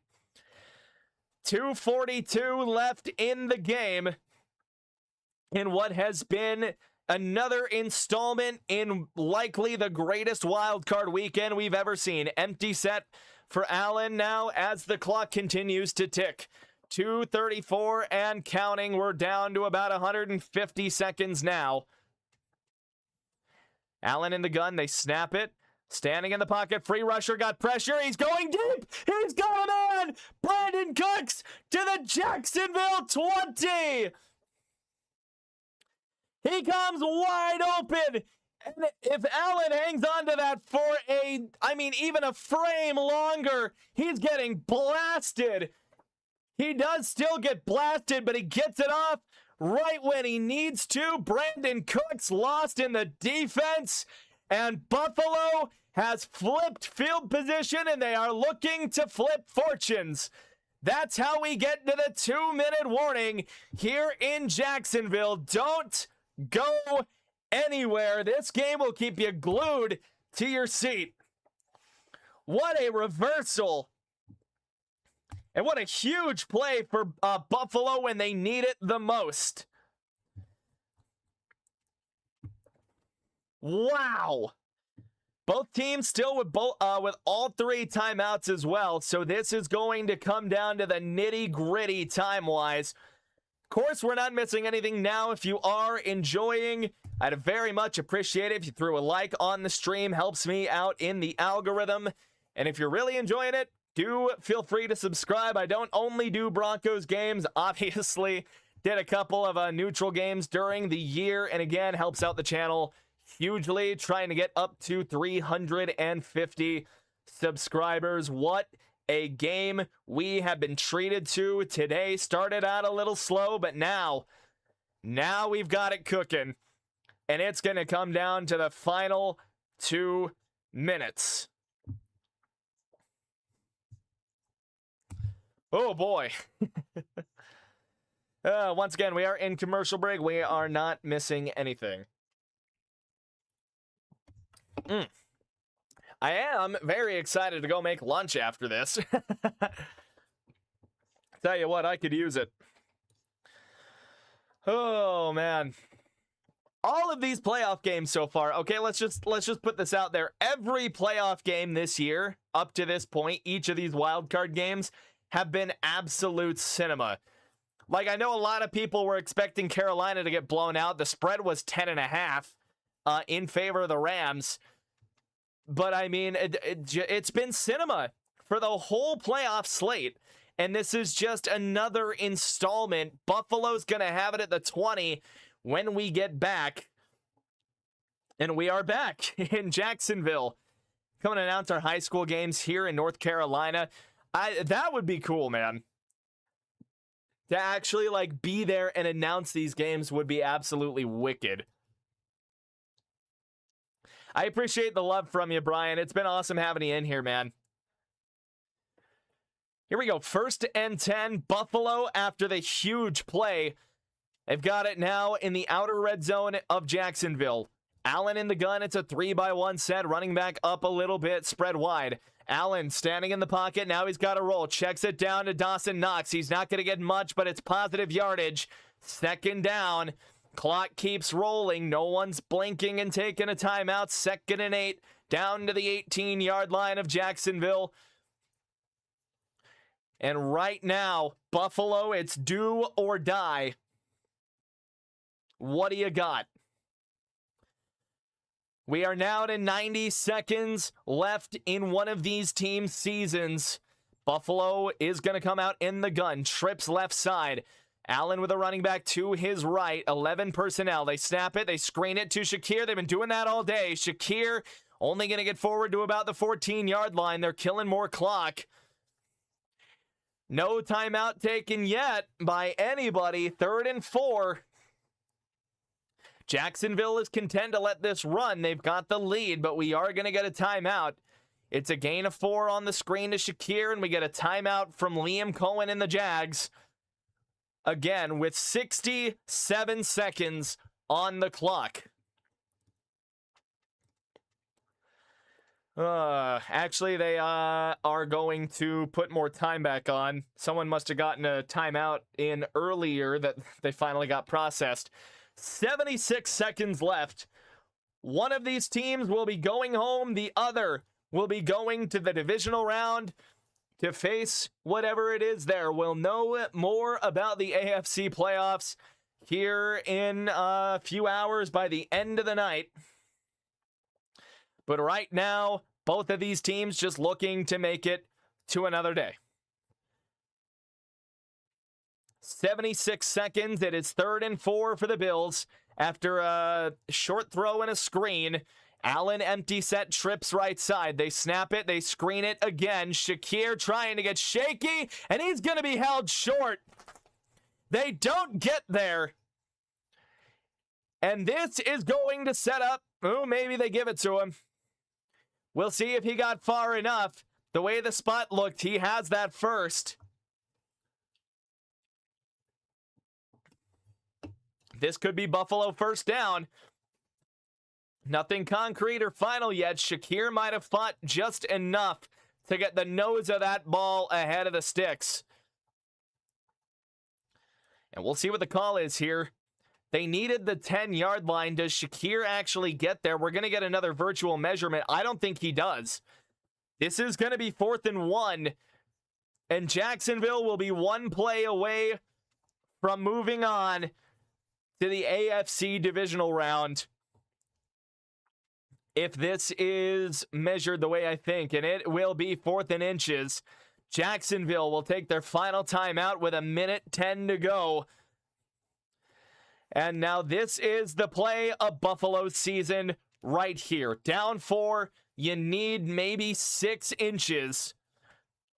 It's been a stout Jacksonville defense today, especially against the run. And it comes down to this for the Bills. Allen will line up under center. Gilliam's going to line up behind him. We've seen this before. Gilliam will shove him forward, and Buffalo has got it. Allen keeping his legs churning, and he's down to the 1. He was not touchdown. This is a touchdown. On a quarterback sneak, Josh Allen with the push. And Buffalo, with 62 seconds, has the lead. Oh my goodness. They get right up the middle and he's stuffed. And then I don't know what even happens. The push from the O-line and from Dawson Knox. They keep him pushing forward. They rip him out of the pile. He might be short of the goal line. I think he's going to be ruled short, so maybe we'll be taking this touchdown off of the board. Initial look was a touchdown. It's what it was ruled on the field, but I think he's down a yard short. Yeah, he is. His butt touches the ground while he's got a Jaguar all over him. So it is overturned. Take the touchdown off, but still, what a play by this Buffalo offense when they need it the most. Able to get, everything you could have asked for and more out of a play designed to get maybe 5 inches. Jacksonville still with a timeout in their back pocket, but Buffalo's in control now. Down 4, all 3 timeouts. 62 seconds to go. If Buffalo wants to, they can run this clock down and not give Jacksonville another chance. Are we going to get a timeout by Liam Cohen with 1:02 to go?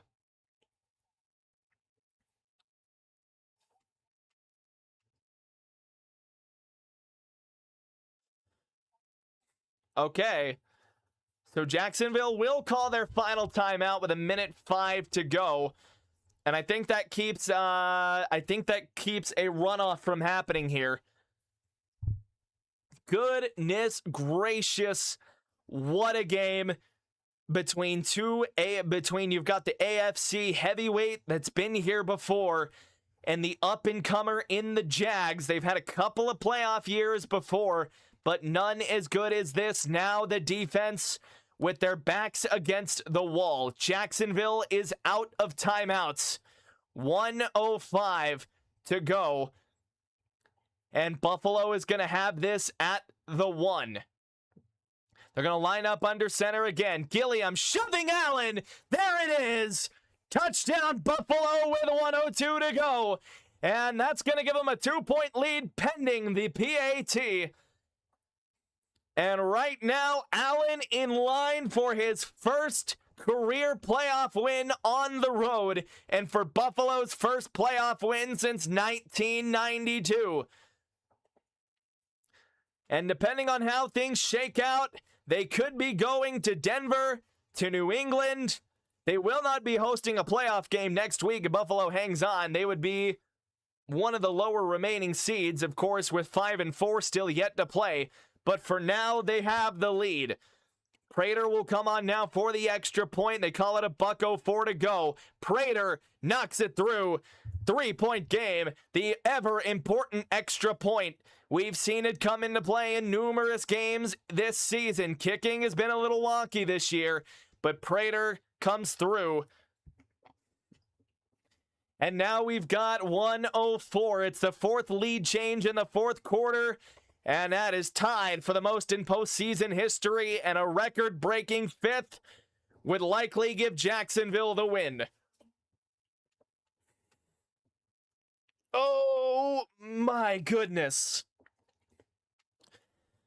So after the kickoff, Jacksonville is likely going to have, give or take, 1 minute, 59 seconds to really get down the field here. Again, no timeouts, and you've got a weapon in Cam Little as a kicker. Now, Little did miss from 54 going into the half.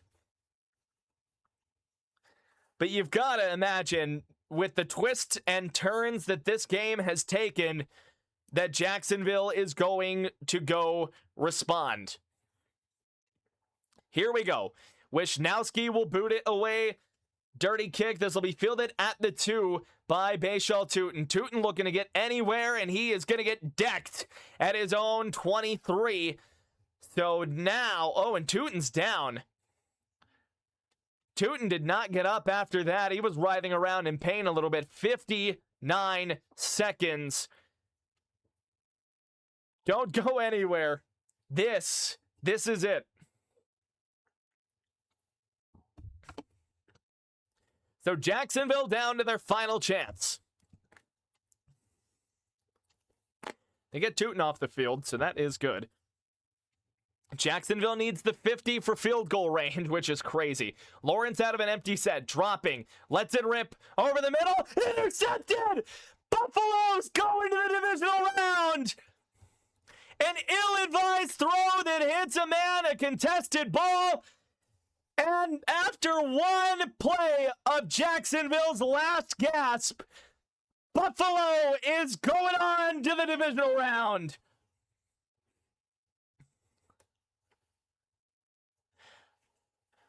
When they need it the most, the defense coming through.